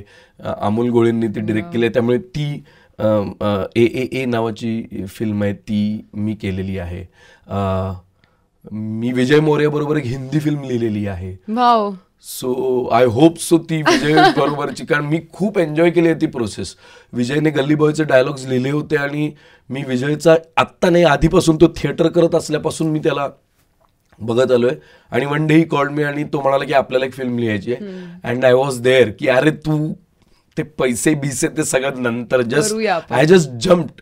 आणि हिंदी फिल्म आहे आणि विजय बरोबर काम करण्याचा एक्सपिरियन्स मिळतोय आणि माझ्या एक्सपर्टीजचा त्याला थोड्याफार प्रमाणात मदत होते. ह्याच्यात सुद्धा मी खूप हॅप्पी आहे. आणि असं नाही आहे ना विजयचं की मी लिहितोय म्हणजे तू एक घोस्ट रायटर म्हणून जॉईन हो, असं नाही. He is such a gentleman, he is such a thorough professional. माझं त्याने ॲग्रीमेंट केलं, माझे financial terms, see that's the whole. रायटरला ज्या प्रमाणात त्याने मला रिस्पेक्ट दिलं माझ्या रायटिंगला, मला खूप कॉन्फिडन्स देणार आहे. सो त्या फिल्मचं काय होतंय ते बघायचे. मी एक मजनू मंगेश नावाची फिल्म लिहिली आहे and apparently it revolves around a radio jockey. आणि त्यात असा एलिमेंटच नव्हता. ती फिल्म आम्ही 2018ला लिहायला सुरुवात केली आणि इव्हेंच्युअली आता ती लँड झाली आणि आता मी त्याची वाट बघतोय त्या फिल्मची की ती येणार आहे आणि होणार आहे आणि येणार आहे, कारण त्याचं सगळं सेट झालंय. तो प्रॉब्ली ती या वर्षात होईल किंवा नाही होईल मला माहिती नाही, पण अशा खूप साऱ्या गोष्टी कमाल. मी काही विसरत असेल तर एक्स्ट्रीमली. मी एक छू मंतर नावाची फिल्म केलेली आहे, मी विसरलो, जी एक वेगळ्या पद्धतीची एक काय आपण म्हणू कॉमेडी फिल्म आहे. सो छू मंतर नावाची मी एक फिल्म केली आहे, त्यात मी ऍक्ट केले. आय डोंट नो मी अजून काय केले आणि मी विसरतोय किंवा काय. मला काही हरकत, मी आता लिस्ट बनवणार आहे ह्या इंटरव्ह्यू नंतर, आणि तुमचा कोणताही दुसरा इंटरव्ह्यू झाला आणि तिथे तुम्ही जर विसरलात तर मी तुम्हाला मेसेज करणार की सर या इंटरव्ह्यू मध्ये तुम्ही चुमंतर विसरलात, त्या इंटरव्ह्यू मध्ये तुम्ही. Only thing is I am grateful की माझ्याकडे एवढं काम आहे आणि आता ते एक एक एक एक पुढे येतं. I am absolutely happy. कमाल कमाल. सर तुमच्या 2 फिल्म्स आहेत आणि त्यातल्या कॅरेक्टर्स बद्दल मला पटकन विचारायचं आहे. एक आहे हम्पी आणि एक आहे गोदावरी. मला असं वाटतं ही दोन्ही जी पात्र आहेत, मेन पात्राच्या खूप एका वेगळ्या पद्धतीने मेनली मला म्हणायचं की गोष्ट पुढे नेतात आणि लक्षात राहतात, इम्पॅक्ट प्रचंड करतात. खास करून गोदावरी तर खूप नेक्स्ट लेवलला अनेक लोकांच्या मनावरती इम्पॅक्टफुल होती. ह्या दोन्ही पात्रांबद्दल मला थोडंसं तुमच्याकडून जाणून घ्यायला आवडेल. एक तर प्राजक्ताने जेव्हा गोदावरी ऐकवली तेव्हा त्याने मला सिनेमा नाही ऐकवलं, त्याने एक गोष्ट ऐकवली आधी आणि मला ते खूप हेल्पफुल ठरलं. निखिल आणि प्राजक्त बरोबरचं बोलणं. प्राजक्त स्वतः नाशिकचा आहे, गोष्ट नाशिकमध्ये घडते. तर निखिल मला म्हणाला की नुसता ये आणि फिर नाशिकमध्ये, काहीही करू नकोस, गोदावरीच्या किनारी जा, फिर तिकडे, असं कर तसं कर. आणि जस्ट मी त्याला म्हणायचो की मी काय बघू काय वाचू, तर तो मला म्हणायचा बडे मिया छोटे मिया बघ, हिरो नंबर 1 बघ, आंटी नंबर 1 बघ आणि ये सेटवर. तर मला इतका संताप व्हायचा की हे काय उत्तर आहे. म्हणजे मी काहीतरी जेन्युइनली त्याला काहीतरी विचारायचा प्रयत्न करायचो की मी ऍक्टर म्हणून कॅरेक्टरचा अप्रोच कसा ठेवू वगैरे. तर तो म्हणायचं काय नाही, बडे मिया छोटे मिया बघ आणि ये सेटवर. तर मला आधी गमतीत घेतलं आणि हा काही सांगायलाच तयार नाही निखिल. मला फक्त म्हणाला की सकाळी जा, दुपारी जा, संध्याकाळी जा, रात्री जा, जेव्हा वाटेल तेव्हा जा आणि बस तिकडे बघ, फिर गोदावरीच्या किनारी. ज्या वेळेला मी गेलोय, म्हणजे सकाळी 4:30लाही गेलोय, 6लाही गेलोय, 10 वाजताही गेलोय, टळटळीत उन्हात गेलोय, मला असं वाटतं तिथे राहूनच मला ते सापडलं. म्हणजे काही दैवी शक्ती आली आणि मला मिळालं असं मी म्हणत नाही, पण त्याचं एकच निखिलचं वाक्य होतं की तू या घाटावर वाढलायस, हा तुझा कोर आहे, हा घाट म्हणजे तुझा कोर आहे आणि तू लहानाचा मोठा या घाटावर झालेला आहेस, तर तू जाऊन बस तिकडे, दॅट्स इनफ फॉर मी. आणि मी वाटेल त्यावेळेला, मी रात्री 2:30 वाजता हॉटेलमधनं उठून चालत गेलेलो आहे, माणसं झोपलेली आहेत, बॉडीज येत आहेत, कुणाचे केस कापले जात आहेत, काही ठिकाणी भयंकर बायका 20-20, 30-30 बायका रडतायत जोर जोरात, घरचं कुणीतरी गेलंय, कुठेतरी कार्य चाललंय, कुठेतरी भटजी बसलेत, असं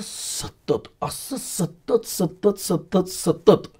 आणि एका पण नंतर मला ते 2-3 दिवसानंतर इतकं साईक झालं मला ते की अरे आता बास, आता हे एवढं वर्किंग बिर्किंग नको आता. आणि मी निखिलला म्हटलं की अरे हे मी आज हे दिसलं.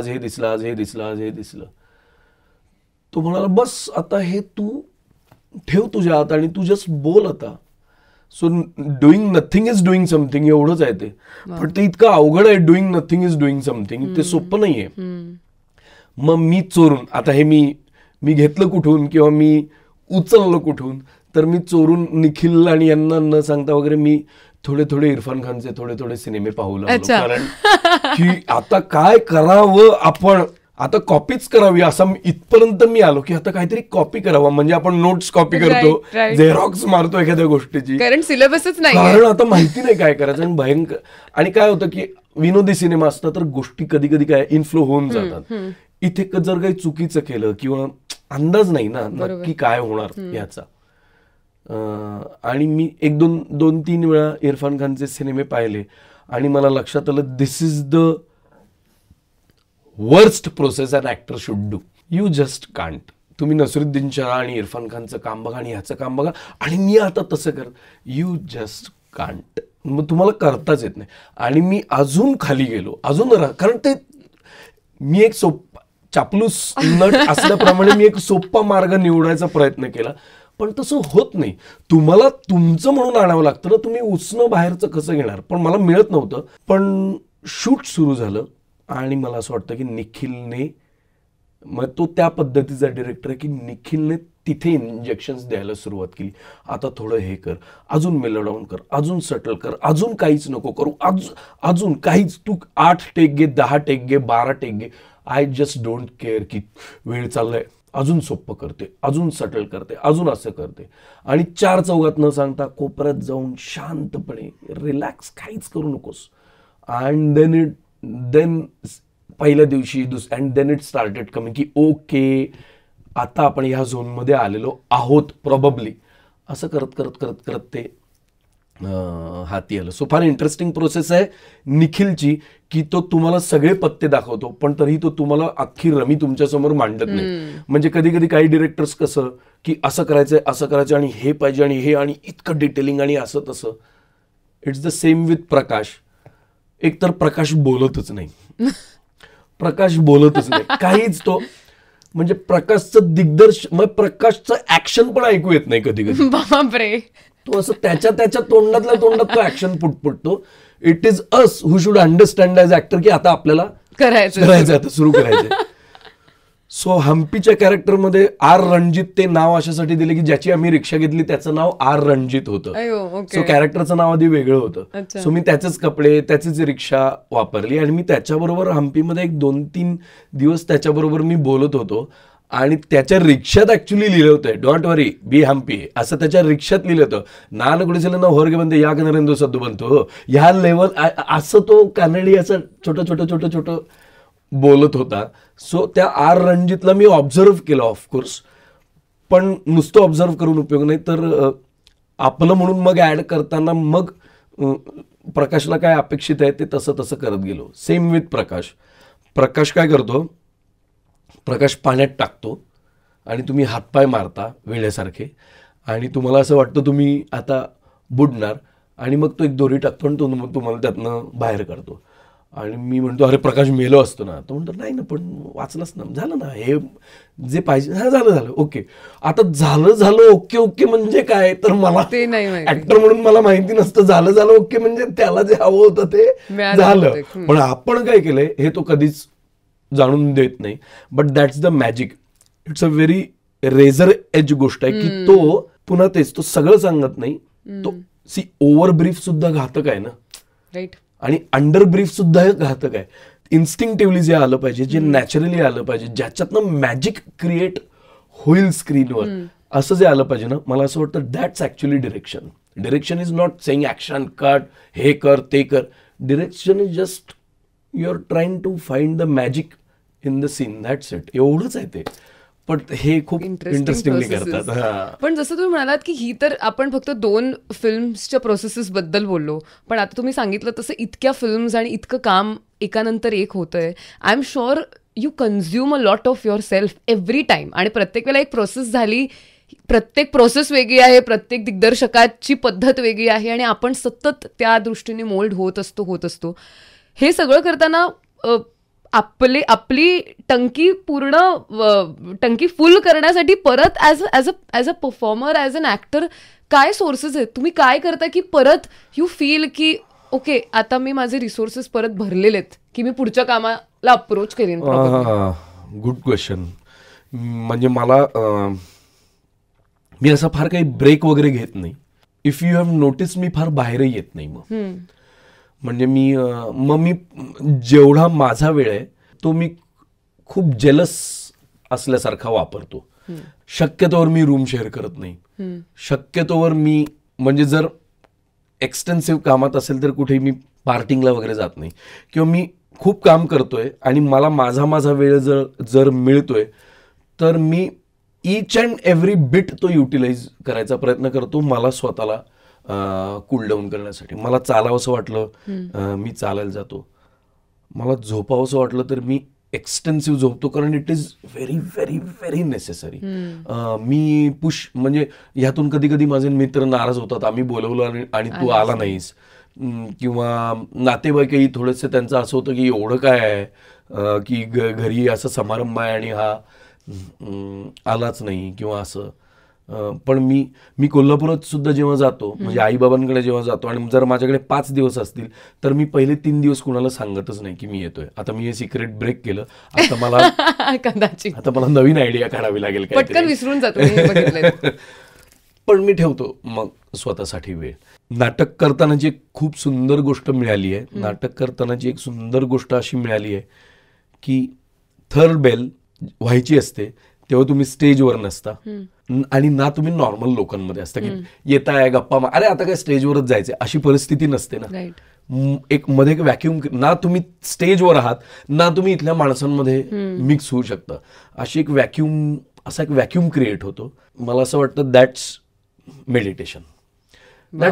ना तुम्ही आलेल्या सगळ्या गेस्ट बरोबर सायकोलॉजिकली तुम्ही इन्व्हॉल्ड आहात की तुम्ही गप्पा मारताय किंवा काय, ना तुम्ही स्टेजवर आहात, but you are in between somewhere की तुम्हाला माहिती आहे तुम्हाला स्टेजवर जाऊन परफॉर्म करायचं किंवा जाऊन सेटवर जाऊन सीन करायचंय आणि तुम्ही ह्याही जगातले नाही आहात आणि त्याही जगातले नाही आहात.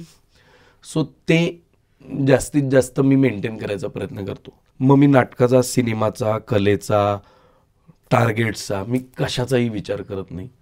ना मी याचा विचार करत की आता मला काय कामं संपवायची आहेत आणि माझी पर्सनल आयुष्यातली काय काय काय काय कामं आहेत ते पण मी करत नाही.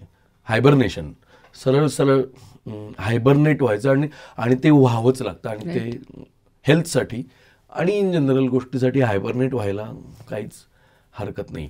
आपल्याला सगळ्यांना कोविडने दिलेली सगळ्यात पॉझिटिव्ह गोष्ट ही आहे की खूप उलथापालथ झाली, खूप माणसं गेली, सगळं झालं, बट इव्हेंच्युअली हे लक्षात आलं की उद्या तुमच्या हेल्थ पलीकडे दुसरं काही महत्वाचं नाहीच आहे. तुमची हेल्थ कोलॅप्स होते आणि you are nowhere, you are just nowhere. So ते मी करतोय. आणि पूर्वी मी नाटकाच्या प्रयोगाच्या मग इंटरव्हलमध्ये सुद्धा एक काळ असा होता की मी इंटरव्हलमध्ये सुद्धा काहीतरी काम करत बसलेलो असायचो. फोन तरी करायचो, काहीतरी व्हॉइस नोट तरी पाठव करायचो, अरे त्या कामाचं हे कर, अरे त्याचं हे कर, एक दुसऱ्या याला फोन. आता मी काही करत नाही. मी इंटरव्हलमध्ये जर झालं 2 मिनटं फोन बघतो, काही इमर्जन्सी अपडेट काही नाही, फोन बाजूला ठेवतो, रिलॅक्स, चहा घ्यायचा, शांत बसायचं. हे मी आता ठरवलेलं आहे. त्याचा इतका जबरदस्त फायदा होतोय, खूप फायदा होतो आणि गरजेचं आहे. जसं तुम्ही म्हणालात तसं ऍक्च्युली तुम्ही आता म्हणालात की बऱ्याच वेळेला घरच्यांना सुद्धा असं आय एम शुअर वाटत असेल ना की अरे 2 दिवस सुट्टी आहे, मग 2 तास आमच्यासोबत आला तर काय फरक पडतो. आय अंडरस्टँड की बऱ्याच वेळेला ॲज अन ऍक्टर किंवा ॲज अ कलाकार तुम्ही सांगू नाही शकत की ते 2 तास तुम्ही का, आता तुम्हाला काही करण्याची इच्छा नाही आहे मे बी. पण मला हे विचारायचं आहे की जेव्हा तुम्ही इतक्या वेगवेगळ्या माध्यमांतून काम करताय आणि you are making yourself vulnerable to every medium in a way, मग ते अभिनय असेल, दिग्दर्शन असेल किंवा लिखाण असेल, तुमच्या आजूबाजूच्या माणसांनी तुम्हाला कसं समजून घेतलं किंवा त्यांच्यासाठी कठीण जातं किंवा तुम्हाला कठीण जातं का त्यांना समजून घेणं? त्यांच्यासाठी 100% कठीण जात असावं ह्याची मी गॅरंटी देतो. पण हे फक्त माझ्या बाबतीत नाहीये, राईट, हे असंख्य लोकांबाबतीत आहे. मला जर असं जर कुणी विचारलं की अभिनय कठीण का लेखन कठीण का दिग्दर्शन कठीण, तर मला असं वाटतं अभिनय सगळ्यात कठीण, दिग्दर्शनापेक्षाही. अशासाठी की सर्व बाजूने लोनलीनेस आहे. म्हणजे तुम्ही लोकांमध्ये आहात but yet you are lonely and you have to be lonely. तुम्हाला ऍक्टर चांगला व्हायचा असेल तर यू जस्ट कांट बी हे यू मी सगळे all the time. You are you have to be lonely. काय होतं की घरी जातो मी नाटकाच्या तालमीतनं घरी जातो किंवा मी सेटवरनं घरी जातो आणि मी जर ऍक्ट करत असेल तर सबकॉन्शियसली माझ्या डोक्यात हे चालू असतं 2 दिवस मला ब्रेक आहे, 2 दिवसांनी मला शूटिंग आहे, पण मला करायचंय काय आणि मी काय केलं परवा सीनमध्ये, ओके मी असं केलं आणि आता मला 2 दिवसांनी हे करायचंय, ओके. मग थोडंफार त्याच्या बाबतीत आणि काय एक मेंदू सतत बफरिंगवर ते सगळं चालू राहतं. मग बायकोकडनं प्रश्न येतो, आईकडनं प्रश्न येतो की कसला एवढा विचारात का दिसतोय, एवढा कसला स्ट्रेस आहे. तर ऍक्च्युली तो स्ट्रेस नसतो, पण तुम्ही मशीन सारखं बंद नाही होऊ शकत ना. एक काम जर तुमचं चालू आहे ऍक्टर म्हणून किंवा रायटर म्हणून किंवा डिरेक्टर म्हणून, that's the most difficult phase. समोरच्या माणसाला हँडल करण्याची फेज खूप डिफिकल्ट असते. समोरच्या माणसांचं, बायकोचं किंवा आईवडिलांचं किंवा मुलांचं किंवा मित्रांचं किंवा नातेवाईकांचं अशी अपेक्षा असते की ये बोल 4 जनरल गप्पा मार. त्या होतात पण त्या व्हायला थोडा एक एक बेसिक एक वेळ जावा लागतो. आणि मी अशी सुद्धा माणसं बघितलीत की जे स्वतःचं काम घरी घेऊन जात नाही. ही सुद्धा एक आर्टच आहे की मी एक स्वतःचं काम केलं आणि ते इथे संपलं. आता हा विचार नाही, आता मी घरी जाऊन माझ्या स्पेसमध्ये राहणार. मी त्या बाबतीत थोडं मागे पडतोय, मला ते थोडं डिफिकल्ट हे जरा जातं, पण मी शिकतोय. पण मी ते हळूहळू गेली अनेक वर्ष करण्याचा प्रयत्न करतोय. पण ज्यांना हे जमतं हे फार जबरदस्त आहे आणि कारण असं स्विच ऑन स्विच ऑफ होणं चेष्टेचं काम नाहीये. म्हणजे कारण तुम्ही म्हणाला तसं इथे सतत सुरूच आहे ना, there is no shutdown at all. So ते फार गमतीदार आहे लोकांना ज्यांना. आणि असं नाही की जे फक्त ऍक्टिंग करतात, राईट, जे ऍक्टिंग करतात, लिहितात, डिरेक्ट करतात. अरे लोक मी तू ऍक्टिंग रायटिंग डिरेक्शन म्हणतात, लोक प्रोड्यूस करतात, लोक टेक्निकल ऍस्पेक्टचा विचार करतात, लोक जाहिराती करतात, लोक कॅम्पेन करतात, लोक इव्हेंट्स करतात, काय वाटेल ते चाललं असतं आणि ह्यूज अमाऊंटवर चाललं असतं. येट ते असं कंपार्टमेंट्स करू शकतात. जरा मी क्लासेस घेतले पाहिजे. नाही, ऑफकोर्स घेतलेच पाहिजे. हे स्किल आहे तसं तुम्ही म्हणालात तसं. आणि तुमच्यापैकी बघणाऱ्यांपैकी जर कोणाकडे ते असेल तर प्लीज कॉमेंट करून सांगा की काय तंत्र आहे. आहेत माझे काही मित्र जे आता मला हे या तुझ्या वाक्यावर बोलतील. अच्छा सर, हा प्रश्न मी सगळ्या कलाकारांना विचारते की माणूस म्हणून, कलाकार म्हणून आपल्या अशा काही फंडामेंटल काही कोर एथिक्स असतात जे आपण नेहमीच इरिस्पेक्टिव्ह ऑफ आपण कुठे काम करतोय, कोणाबरोबर काम करतोय, ते आपल्यासोबत येतातच. तर तुमच्या बाबतीत असे काही कोर एथिक्स आहेत का? डेफिनेटली आहेत आणि ते असायलाच पाहिजेत. काम करताना म्हणजे मी ठरवलेल्या गोष्टींमध्ये काम करताना मी जर काम सोपं असेल तर ते अवघड करायला जात नाही. मी एक्स्ट्रा प्रश्न विचारत नाही. मी दुसऱ्याच्या कामात मी नाक खुपसत नाही. दुसरं दिग्दर्शन करत असेल तर मी त्याच्यात नाक खुपसत नाही अंटिल अँड अनलेस तो डिरेक्टर जर येऊन म्हणाला मला की तुला काय वाटतं या बाबतीत. नाहीतर मी कितीही मला करावंसं वाटलं तरी मी नाही करत. मी किमान एवढं तरी विचारतो, म्हणजे मला माहिती इव्हेंट असेल एखादं तर मी एवढं तरी विचारतो की मी हे जे परफॉर्म केलंय हे कुणी लिहिलंय. आणि मी त्याची एक मनोमनी एवढी तरी कर्टसी ठेवतो की मला माहिती असलं पाहिजे हे कुणी लिहिलंय, ह्याच्यावर कुणी विचार केला, हे काय काय सिरियल किंवा नाटक किंवा सिनेमा हे तर आपल्याला माहितीच असतं. पण खूप सारे लेखक असे जे सिरियल लिहितात माहितीच नाही लोकांना कुणी लिहिलंय, काय केलंय. सो ते मी एक पाळतो. दुसरी गोष्ट, अनवॉन्टेड गोष्टींकडे मी सेटवर जात नाही. मी माझ्या मित्रांमध्ये एकतर मज्जा तरी करत असतो किंवा मी माझ्या पुरतं हे करतो. हल्ली मी थोडंसं डिसाईड केलं की मी आधी पैशाचं बोलतो आणि मग मी आता काम स्वीकारतो. कमी जास्त खूप जे काय क्लॅरिटी पाहिजे. बाय चॉईस मी हे क्षेत्र निवडलंय. सो माझा सगळ्यात म्हणजे पॉइंट जर ज्याचा मी सगळ्यात जास्त विचार करतो तो हाच आहे की मी ह्याच्याकडे आर्ट म्हणून मी ह्याचा कधीच विचार करत नाही की ह्यातून मला अधिक पैसे किती मिळतील, अधिक श्रीमंत मी कसा होईन. म्हणजे ते पाहिजेच, पैसा इम्पॉर्टंट नाही अशातला भाग नाहीये. पण ॲट द सेम टाइम मी ह्या क्षेत्रात राहिलो आणि मी जर गरीब राहिलो आणि मला म्हणावा तसं सक्सेस मिळालं नाही यापुढे तर मला त्याची काही खंत नाहीये. कारण मी बाय चॉईस आलेलो आहे. मला कोणी ह्या क्षेत्रात ढकललेलं नाहीये. मला ते सक्सेस मिळालं, मला ते फेम, ग्लॅमर, पैसा सगळं मिळालं तर आय विल ॲक्सेप्ट इट. पण मला ते जर नाही मिळालं आणि जर मनासारख्या गोष्टी घडल्या नाहीत तर मी ते ॲक्सेप्ट करणार आहे, असं मी मनोमनी ठरवलेलं आहे. आणि हे काही माझं नाही आहे. मी एक मॉर्गन फ्रीमनचा इंटरव्ह्यू पाहिला होता आणि त्या मॉर्गन फ्रीमनच्या इंटरव्ह्यूमध्ये मॉर्गन फ्रीमन असं म्हणाला की एखादा उत्तम ॲक्टर रस्त्यावर सोडून जरी मेला तरी तो उत्तमच ॲक्टर आहे, त्याच्यात काही फरक नाही आहे. आणि एखादा उत्तम ॲक्टर प्रचंड श्रीमंत झाला म्हणून तो खूप वेगळा झाला असंही नाही आहे, तो उत्तम ॲक्टरच आहे. सो मला ते इतकं पटलं की त्याचा मी फेमशी, पैशाशी, फॉलोअर्सशी किंवा ह्याच्याशी मी काही कनेक्शन ठेवत नाही. जर येणार असेल तर ते ऑर्गॅनिकली येऊ दे, मी ते स्वीकारेन. पण मी त्याच्यासाठी म्हणून उगाच काहीतरी पुश नाही करणार. रादर आय विल पुश की मी माझं काम अजून किती कॉम्प्लेक्स पद्धतीचं काम मी यापुढे अजून करू शकतो याकडे मी लक्ष देईन. जास्त सोपं तर येईलच कॉम्प्लेक्स कधी येणार त्याच्याकडे मी लक्ष देईन. इंटरेस्टिंग. सर, आपण मगासपासून कलाकारांच्या दृष्टिकोनातून अनेक गोष्टी बोललो. मला एक प्रश्न प्रेक्षकांच्या संदर्भातला हा विचारायचा आहे की आत्ता असं होतं की बऱ्याच वेळेला प्रेक्षकांचं एक मत असतं, कलाकारांचं एक मत असतं आणि मध्ये देर इज नो दुवा. म्हणजे बऱ्याच वेळेला ह्याचं त्याला कळत नाही आणि त्याचं ह्याला कळत नाही की नक्की कोणाला काय हवंय. तर आत्ताचा जो नाटकाचा किंवा चित्रपटाचा प्रेक्षक आहे, तुमच्या दृष्टीने, तुमच्या अंडरस्टँडिंगने कसा आहे तो आणि त्याला काय आवडतंय? As makers, as film makers, writers, audience is ready to accept new. पण आपण देण्यात कमी पडतोय असं मला वाटतं. कारण एवढ्या विविध रेंजचं ऑडियन्स आहे, एवढं पोलरायझेशन झालंय बेसिकली, की काहींना अशा पद्धतीचा सिनेमा आवडतो, काहींना अशा पद्धतीचं नाटक आवडतं. पोलरायझेशन तर डेफिनेटली झालंय. तू एक प्रेक्षकाला हे आवडतं असं आपण म्हणूच शकत नाही. व्हॉट इज प्रेक्षक? आपण असं त्याला एका कॅटेगरीत प्रेक्षकांना कसं बसवणार? बट प्रेक्षक वर्ल्ड सिनेमा बघतोय, एका क्लिकवर त्याच्याकडे असे ॲप्स आहेत ज्याच्यात तो जगभरातला सिनेमा बघू शकतो, जगभरातल्या वेब सिरीज बघू शकतो, जगभरातला कंटेंट तो पाहू शकतो.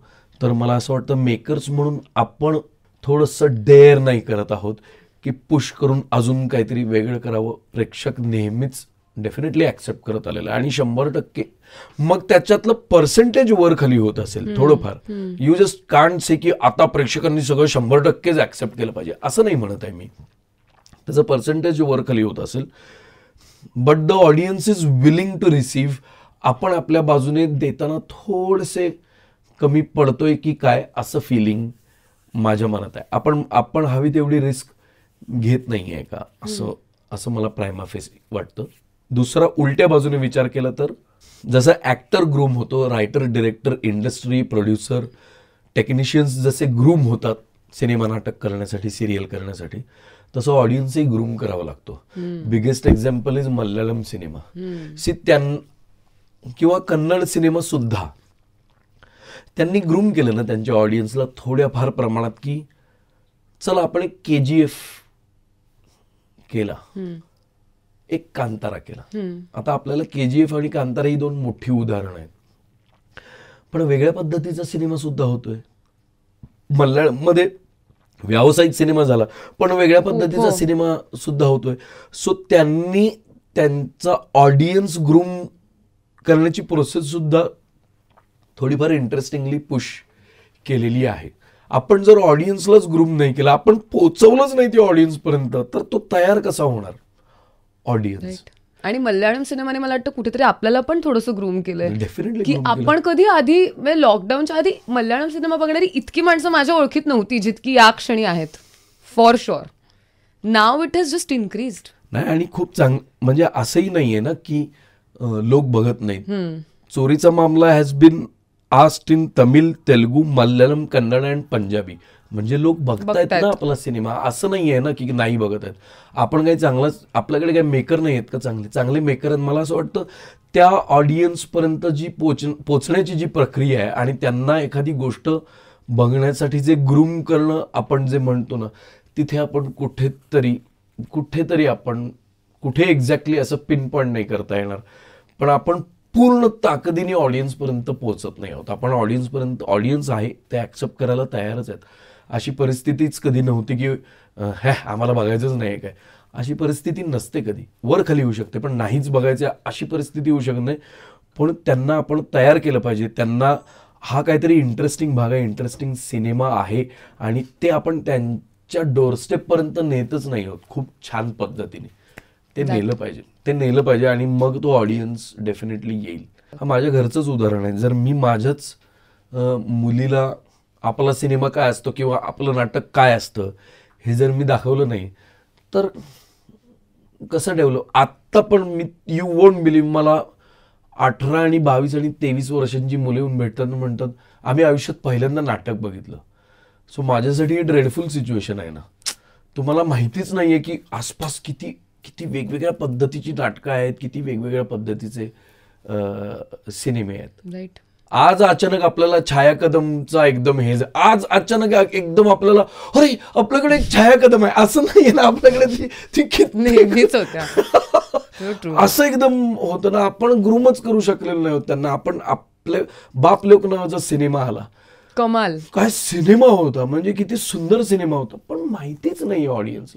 आपण आय डोंट नो, आपण पुश करण्यात कमी पडतोय, आपण पोचण्यात कमी पडतोय, आपण त्यांना ग्रूम करण्यात कमी पडतोय की काय, असं मला वाटतं की त्यांच्यापर्यंत आपण सिनेमा घेऊन गेला पाहिजे, त्यांना दाखवलं पाहिजे, आपण त्यांना ह्याची जाणीव करून दिली पाहिजे की हे सुद्धा फार जबरदस्त सिनेमे आहेत. म्हणजे व्यावसायिक सिनेमे तर आहेतच, ते असतीलच आणि ते असायलाच पाहिजेत. आणि I will always support that, कारण त्या व्यावसायिक सिनेमाने मला मोठं केलेलं आहे. पण ऍट द सेम टाइम ऑडियन्सला पण आपण विश्वासात घेतलं पाहिजे. दे आर विलिंग, ते मोबाईलवर जाऊन सिरीज बघतात ना, इंटरनॅशनल सिरीज बघतात, मग ते आपलं का नाही बघत आहेत, आपल्या सिरीज का नाही बघत आहेत, आपला सिनेमा का नाही बघत आहेत. मग इधर आपण त्यांच्या त्यांच्या कॉन्टेंट वाईज आपण तरी कुठेतरी वरखाली काहीतरी होतंय, ऑर एल्स आपण कॉन्टेंट खूप छान जमवतो पण आपण पोहोचवतच नाही त्यांच्यापर्यंत कॉन्टेंट. सो ही घडी बसणं खूप खूप गरजेचं आहे, खूप गरजेचं आहे. आणि असं नाहीच आहे की आपण कंटेंट बनवू शकत नाही. इतके अफलातून आणि इतके वेगवेगळे फिल्म मेकर आहेत आपल्याकडे. 2004 श्वास आल्यानंतर सगळं चित्र हळूहळू का होईना बदलत गेलं ना.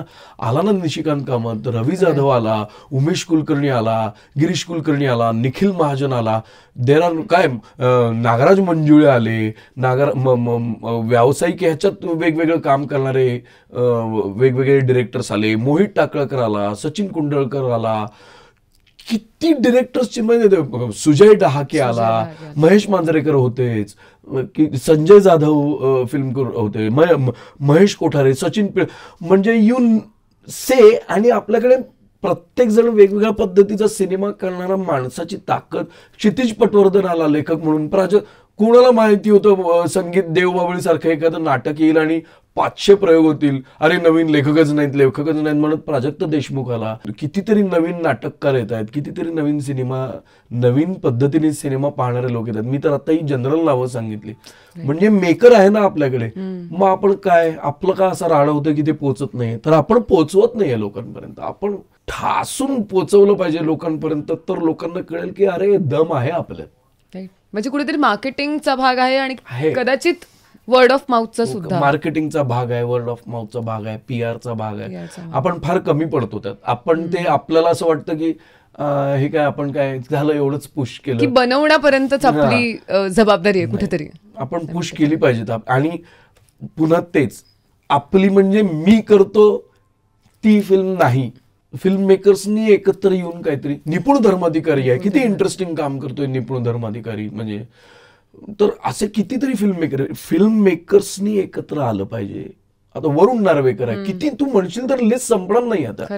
पण मेकर्सनी एकत्र येऊन आपला सिनेमा पुढे जाण्यासाठी त्याच्यावर काहीतरी वर्कशॉप्स केली पाहिजेत, एकमेकांशी बोललं पाहिजे, इनोव्हेटिव्ह आयडिया काढल्या पाहिजेत, त्या शेअर केल्या पाहिजेत, कन्सल्ट केलं पाहिजे कुणाशी तरी, असं बोललं पाहिजे ना. आपण म्हणजे काहीच कोणी काय कुणाशी काही. निपुण त्याची फिल्म करतोय, मी माझी फिल्म करतोय, तो त्याची फिल्म करतोय आणि तोही त्याची फिल्म करतोय. पण म्हणजे वर्षातनं म्हणजे 2 महिन्यातनं किंवा 3 महिन्यातनं एकही असा एक इव्हेंट होत नाही. मी म्हणतो खर्च करू नका, पण एक हॉल घेता येतो ना एक छोटासा, आणि त्याच्यात बसून डिस्कस करता येतं की काय काय करता येईल, आपल्याकडे काय काय आहे, कुठल्या दिशेने आपण हे बघतोय, आपण हे कसं पुढे नेऊ शकतो एकमेकांच्या फिल्म्सना. हे बोलणं जर झालं नाही तर डिफिकल्ट आहे. We should call studios, we should call people जे त्या एंडने काम करतात, अँड वी शुड अंडरस्टँड की त्यांच्या काय अडचणी ज्या आम्ही ॲज मेकर्स किंवा ॲज प्रोड्युसर्स ज्या कम्प्लीट होत नाहीयेत किंवा त्यांना अपेक्षित काय आहे. राईट, ती गॅप जी आहे ती भरून काढायला हवी. बाईपड चालला, अमुक चालला, झिम्माटू चालला, नाचगुमा चालला, थोड्याफार प्रमाणात जुनं फर्निचर चालला, किंवा त्याच्याही आधी जाशील तर वेळ चालला, अमुक. ह्याचा कोणी डाटा म्हणजे काय, ह्याचा काय अनालिसिस काय, ह्याचं काहीतरी केलं पाहिजे. आपण आपल्याकडे एवढा प्रेक्षक आहे, आपल्याकडे नाटक म्हणजे नाटक बघणारा सुद्धा प्रेक्षक आहे ना. असं नाही आहे ना की नाटकालाच येत नाही कोण नुसते सिनेमे बघतात आणि सिनेमालाच येत नाही कोणी नाटक बघतात. तर हा तोच प्रेक्षक आहे ना की जो नाटक पाहतो आणि सिनेमाही पाहतो. मग प्रशांत दामलेंच्या भरत जाधवच्या ह्या नाटकांना बुकिंग होतंय, मग पॅरलल थिएटरला का बुकिंग होत नाही? कुठे अडतंय? त्यांना माहिती नाहीये का की असं काय घडतंय? अशी काही इंटरेस्टिंग नाटकात जी पाहिली पाहिजेत. Same way hand in hand जात आहेत ना ते प्रेक्षक. आपण एक प्लॅटफॉर्म मिळतो, तिकडे येऊन नुसतं नाटकाला येऊन ऍक्टर्स उभे राहतात आणि म्हणतात आमचा सिनेमा येतोय तो तुम्ही बघा, अशाने लोक बघणार नाहीत. आपण आयडिएशन लेवलवर मला असं वाटतं कुठेतरी सगळ्यांनी एकत्र आलं पाहिजे आणि आपण एकत्र आलंच पाहिजे. इंटरनल मतभेद, सिनेमे पटतायत नाही पटत, आवडतायत नाही आवडत, मत प्रवाह काय जे असेल ते, त्याला तू माफिया म्हण, कंपू म्हण, ह्याचा गट म्हण, त्याला तू जे काय म्हणायचं ते म्हण, त्याला तू लेबल कुठलंही लाव. But we have to come. It's high time आपण एकत्र येऊन बोललं पाहिजे. नवीन फिल्म मेकर्स बरोबर बोललं पाहिजे, जुन्यांनी नवीन बरोबर बोललं पाहिजे, नवीननी जुन्यांबरोबर बोललं पाहिजे, बोललंच पाहिजे. नाहीतर मग आपल्याला कसं कळणार की येस हे एक 4 पॉइंट आपल्या हाती आले की आपण ह्याचा आपण विचार करू शकतो. काही असं काही बोलून तरी जाऊया, मिळतंय म्हणजे करून तरी बघूया. अनसक्सेसफुल झालं तर ठीक आहे ना, एवढं काय त्यात, म्हणजे काही प्रॉब्लेम नाहीये त्याच्यात. पण आलं पाहिजे. Writers, directors, producers, studios, marketing, PR या सगळ्यांनी एकत्र येऊन एकमेकांबद्दलचं डीलिंग आणि काय केलं पाहिजे जेणेकरून सिनेमा जास्तीत जास्त लोकांपर्यंत पोहोचेल याच्या आयडियाज काढल्या पाहिजेत इनोव्हेटिव्हली. ऑर एल्स वी आर, मग काय पॅरलली प्रत्येक जण आपापलं काम चालू ठेवेलच. राईट. पण ते जसं तुम्ही म्हणालात की एका लेवलला दिसून येईल असं ते उठणार नाही वरती, कारण छोटे छोटे प्रयत्न चाललेत पण ते कुठेच एकत्र येत नाही. आणि मला वाटतं आपण आजकाल सोशल मीडियावर खूप कोलॅप्स करतो, पण this is the collab that is long due, जे सगळ्यांनी एकत्र येऊन. तुम्ही एक वेळ भांडण झालं तरी चालेल ना त्या मीटिंग मध्ये येऊन, ठीक आहे ना, पण काहीतरी गिव्ह अँड टेक नाहीये असं मला फिलिंग येते की काहीतरी गिव्ह अँड टेक व्हायला पाहिजे. त्यातून 100% सापडेल काही ना काही. लंपन नावाची सिरीज येते आणि माहितीच नाही, म्हणजे माहितीच नाहीये लोकांना. तर आता माहिती नाही तर मग ज्यांना माहिती आहे, जेवढ्यांना माहिती आहे तेवढेच लोक पाहणार. तुमचा व्ह्यूअर वाढणार कसा? तर ते काहीतरी गिव्ह अँड टेक झालं पाहिजे. मी एका माणसाला भेटलो, मी नाव नाही घेणार, मी एका हिंदी सिनेमा करणाऱ्या माणसाला भेटलो. असं काही फार ग्रेट बिग शॉट माणूस नाहीये तो. आणि मी उडालो हे ऐकून की काम असो किंवा काम नसो, तो माणूस नोकरी असल्यासारखा सकाळी 8-8:30 येतो. तो सर्व भाषेतले सर्व ट्रेलर, सर्व भाषेतल्या सर्व सिनेमांचे सर्व प्रोमो, सर्व टीजर, सर्व लेख, कोण काय म्हणतंय, कोण कुठे काय म्हणतंय, कोण कसल्या पद्धतीचा सिनेमा करतंय, कुणाचं कलेक्शन किती झालं, कुणाचं काय, ह्याचा तो माणूस काम नसेल तर सतत स्टडी करत असतो. आणि त्याच्याकडनं जे पॉइंटर्स मिळत आहेत हेच आहेत जे मी आत्ता तुला सांगतोय. त्यातूनच मिळतं ना. म्हणजे तुम्हाला सिनेमा लोकांपर्यंत पोचलं पाहिजे हे एका रात्रीत टपकणार नाही ना, किंवा एक एजन्सी येऊन बसणार नाही आता आम्ही लगेच तुमचा सिनेमा पोचवतो. त्यांनाही डोकं चालवावंच लागणार आहे ना. सो ते कलेक्टिव्हली यावं असं मला वाटतंय. सर्व पद्धतीचे सर्व सिनेमे, सर्व ट्रेलर, सर्व भाषेतले. इथे काहीतरी इंटरेस्टिंग काम होतं, अरे हा माणूस काहीतरी इंटरेस्टिंग बोलतो, अरे यांनी काहीतरी इंटरेस्टिंग आयडिया दिली. मला एक माणूस, मी नाव नाही घेणार कारण मला अलाउड नाही आहे आता या प्लॅटफॉर्मवर त्याचं नाव घेणं, पण मी त्या माणसाला भेटलो आणि त्या माणसाने मला सांगितलं, हे बघ ही तुझी फिल्म आहे आणि दीज आर द 5 थिंग्स ज्या दृष्टीने आपण ही फिल्म प्रमोट केली पाहिजे. आणि त्या 5ही गोष्टी अशा होत्या की ज्याचा विचारही माझ्या डोक्यात नव्हता. माझ्या काय, आमच्या किंवा ज्यांच्याकडे फिल्म आहे त्यांच्याही कुणाच्या डोक्यात नव्हतं की अरे ह्याचा आम्ही विचारच केला नव्हता की असं सुद्धा आपल्याला काहीतरी करता येऊ शकतं. देर इज अ पॉसिबिलिटी की अशा पद्धतीने आपण लोकांपर्यंत पोहोचू शकतो. So there are people who can work it out. आपण एकत्र आलो पाहिजे. Here's hoping. Sir, here's hoping. Fingers crossed. Yes, absolutely. Fingers crossed. मला तर खरं तर खूप मजा येते. माझे असंख्य प्रश्न अजूनही असेच आहेत बाय द वे, पण मी आत्तापुरतं शेवटाकडे येते. एक प्रश्न विचारायचा आहे की सर तुमच्यातली अशी एक कोणती क्वालिटी, असा एक कोणता गुण आहे जो तुम्हाला वाटतं की तुम्हाला कुठल्याही परिस्थितीतून ह्या गुणामुळे मी तरुण जाऊ शकतो? I am a good listener. मी त्या बाबतीत ऍब्सोल्युटली ॲडॅमंट नाहीये. मी चुकलो तरी मी ऐकून घेईन. मी हे काय मी काय ऐकणार नाही असं करणार नाही. I am a good listener. त्यामुळे मी जर माझी चूक असेल किंवा मी अत्यंत बिकट प्रतिकूल परिस्थितीत असेल तरीही मी ते ॲटलिस्ट जो समोरचा माणूस बोलतोय त्याला मोकळं होण्याची एक संधी देईन. आणि मी त्या परिस्थितीतून कुठलीही मग सेटवरची असो, पर्सनल आयुष्यातली असो, काही असो, तर मी ऐकून घ्यायला तयार आहे. म्हणजे तर मला ते त्यात काही प्रॉब्लेम नाही आहे. मी त्यात माझा इगो किंवा हे आपल्याबद्दल अत्यंत भीषण मत निर्माण झालेलं आहे समोरच्या माणसाचं आणि हे ऐकण्यात काही पॉईंट नाही आहे असं मी नाही करणार. मी ऐकून घेईन.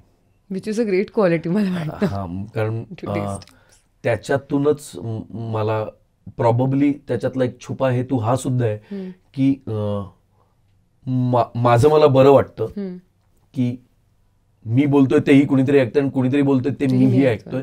आणि दुसरी गोष्ट ह्यातूनच स्टोरीज मिळतात. म्हणजे सो यू नेव्हर नो कशातून काय मिळेल. ते सर्च करण्याला जाण्यात काही पॉईंट नाहीये. तुला आता गोष्ट मिळते, आता बघूया हा काय म्हणतोय, नो पॉईंट. पण ऐकू शकतो मी. ते ऍक्टिव्ह राहणं मेंटली. मग मी कदाचित कुठल्याही सिच्युएशन मधनं बाहेर पडेन असं मला वाटतंय तरी की मी ऐकलं बाबा समोर आणि जेन्युइनली ऐकलं म्हणजे not in the sense just for the sake of replying असं नाही. मी ऐकेन समोरच्या माणसाचं जे काय म्हणणं आहे ते. सो त्यातून खूप सारे नॉर्मली पण त्यातून खूप सारे प्रॉब्लेम सॉर्ट आउट होतात. 100%. मी एखादी गोष्ट माझ्या मुलीची मी एखादी गोष्ट ऐकली शांतपणे बसून तिला काय म्हणायचंय तर मला क्लॅरिटी येते, मला ट्रान्सपरन्सी मिळते, कळते की ओके थोडक्यात हा प्रॉब्लेम आहे तिचा किंवा ओके मला कळाला नाही प्रॉब्लेम पण ती मोकळी झाली, तिला बरं वाटलं, okay no problem, that's also okay. पण त्यातून प्रॉब्लेम तर सॉल्व्ह झाला ना. पण मी ऐकलंच नाही समोरच्या माणसाचं, मग मोठा प्रॉब्लेम अजून पुढे अराईज होईल असं मला वाटतंय. ट्रू. Amazing sir. खरंच खूप मला मजा आली, खूप छान वाटलं. अनेक गोष्टी शिकण्यासारख्या आणि लक्षात ठेवण्यासारख्या आहेत आजच्या कॉन्व्हर्सेशनमधनं, फॉर मी ॲटलिस्ट. आणि काही ऑब्झर्वेशन्स तुमचे खूप बँग ऑन आहेत. मग ते इंडस्ट्री रिलेटेड असो, कॉन्टेंट रिलेटेड असो किंवा प्रेक्षकांशी रिलेटेड असो. अनेक लोक जितकी हा इंटरव्ह्यू बघतील मे बी त्यांना त्याच्यातून काय काय सापडेल, आय नेव्हर नो. सो लोक नंतर कॉमेंट करून सांगतात आणि मग मी परत तिकडे जाते आणि बघते की ओ वाव, हो खरच हा भाग तर खूप अमेझिंग होता. बट असं बऱ्याच वेळा होतं आणि people have been very kind की लोक खूप मन लावून बघतात. हो. आणि टचवूड खरंच there have been no hate comments किंवा negative comments. So great. People are taking out time. 1-1.5 तासाचं कॉन्व्हर्सेशन लोक ऐकतात. सुपर. आणि त्याच्यानंतर व्यक्त होतात आणि त्यांना फार छान वाटतं कारण त्यांना माणूस म्हणून काहीतरी मिळालेलं असतं. So it is all the generosity of artist like him की तुम्ही सगळे इतका वेळ देता आणि येतात. Thank you so much sir. तुमची इतकी सगळी वेगवेगळी कामं चालू आहेत. मला खरंच तुमचे आभार मानायचे की आज तुम्ही वेळात वेळ काढून आला. थँक्यू. आणि I hope it was worth it. आणि थँक्यू रेडिओ मिर्ची आणि थँक्यू तुला एस्पेशली. खूप दिवसानंतर असं बोलायला मिळालं. I am glad. Thanks a lot. Thank you. आणि तुमच्या सगळ्या प्रोजेक्टसाठी खूप शुभेच्छा. साधारण लाईनअप बघतं मला असं वाटतं की आता रेडिओ इंटरव्ह्यू शेवटचा कधी होता तुम्हाला आठवायला लागणार नाहीये कारण एकानंतर एक कमाल प्रोजेक्ट येत आहेत. सो इयर्स होपे की मी पुन्हा तुम्हाला भेटीन. आणि जसं सर म्हणाले की या सगळ्या गोष्टी बघणं तिथूनच नवीन प्रेक्षक तयार होतोय. सो जसे तुम्ही सगळे हा इंटरव्ह्यू बघताय तसंच अनेक स्ट्रीमिंग प्लॅटफॉर्म्सवरती आधी रिलीज झालेले अनेक मराठी चित्रपट आलेले आहेत. तर जाऊन एकदा मराठी फिल्म जसं टाईप केलं तरी तुम्हाला लिस्ट येईल आणि त्यातले कदाचित काही चित्रपट तुम्हाला आवडतील. So I am taking this chance of saying की प्लीज जाऊन त्या फिल्म्स बघा, त्यांच्याबद्दल बोला, त्यांच्याबद्दल शेअरिंग करा on social media. May be त्याच्यातून आपण नवीन ऑडियन्स क्रिएट करू in the littlest way possible. Thanks a lot sir. Thank you.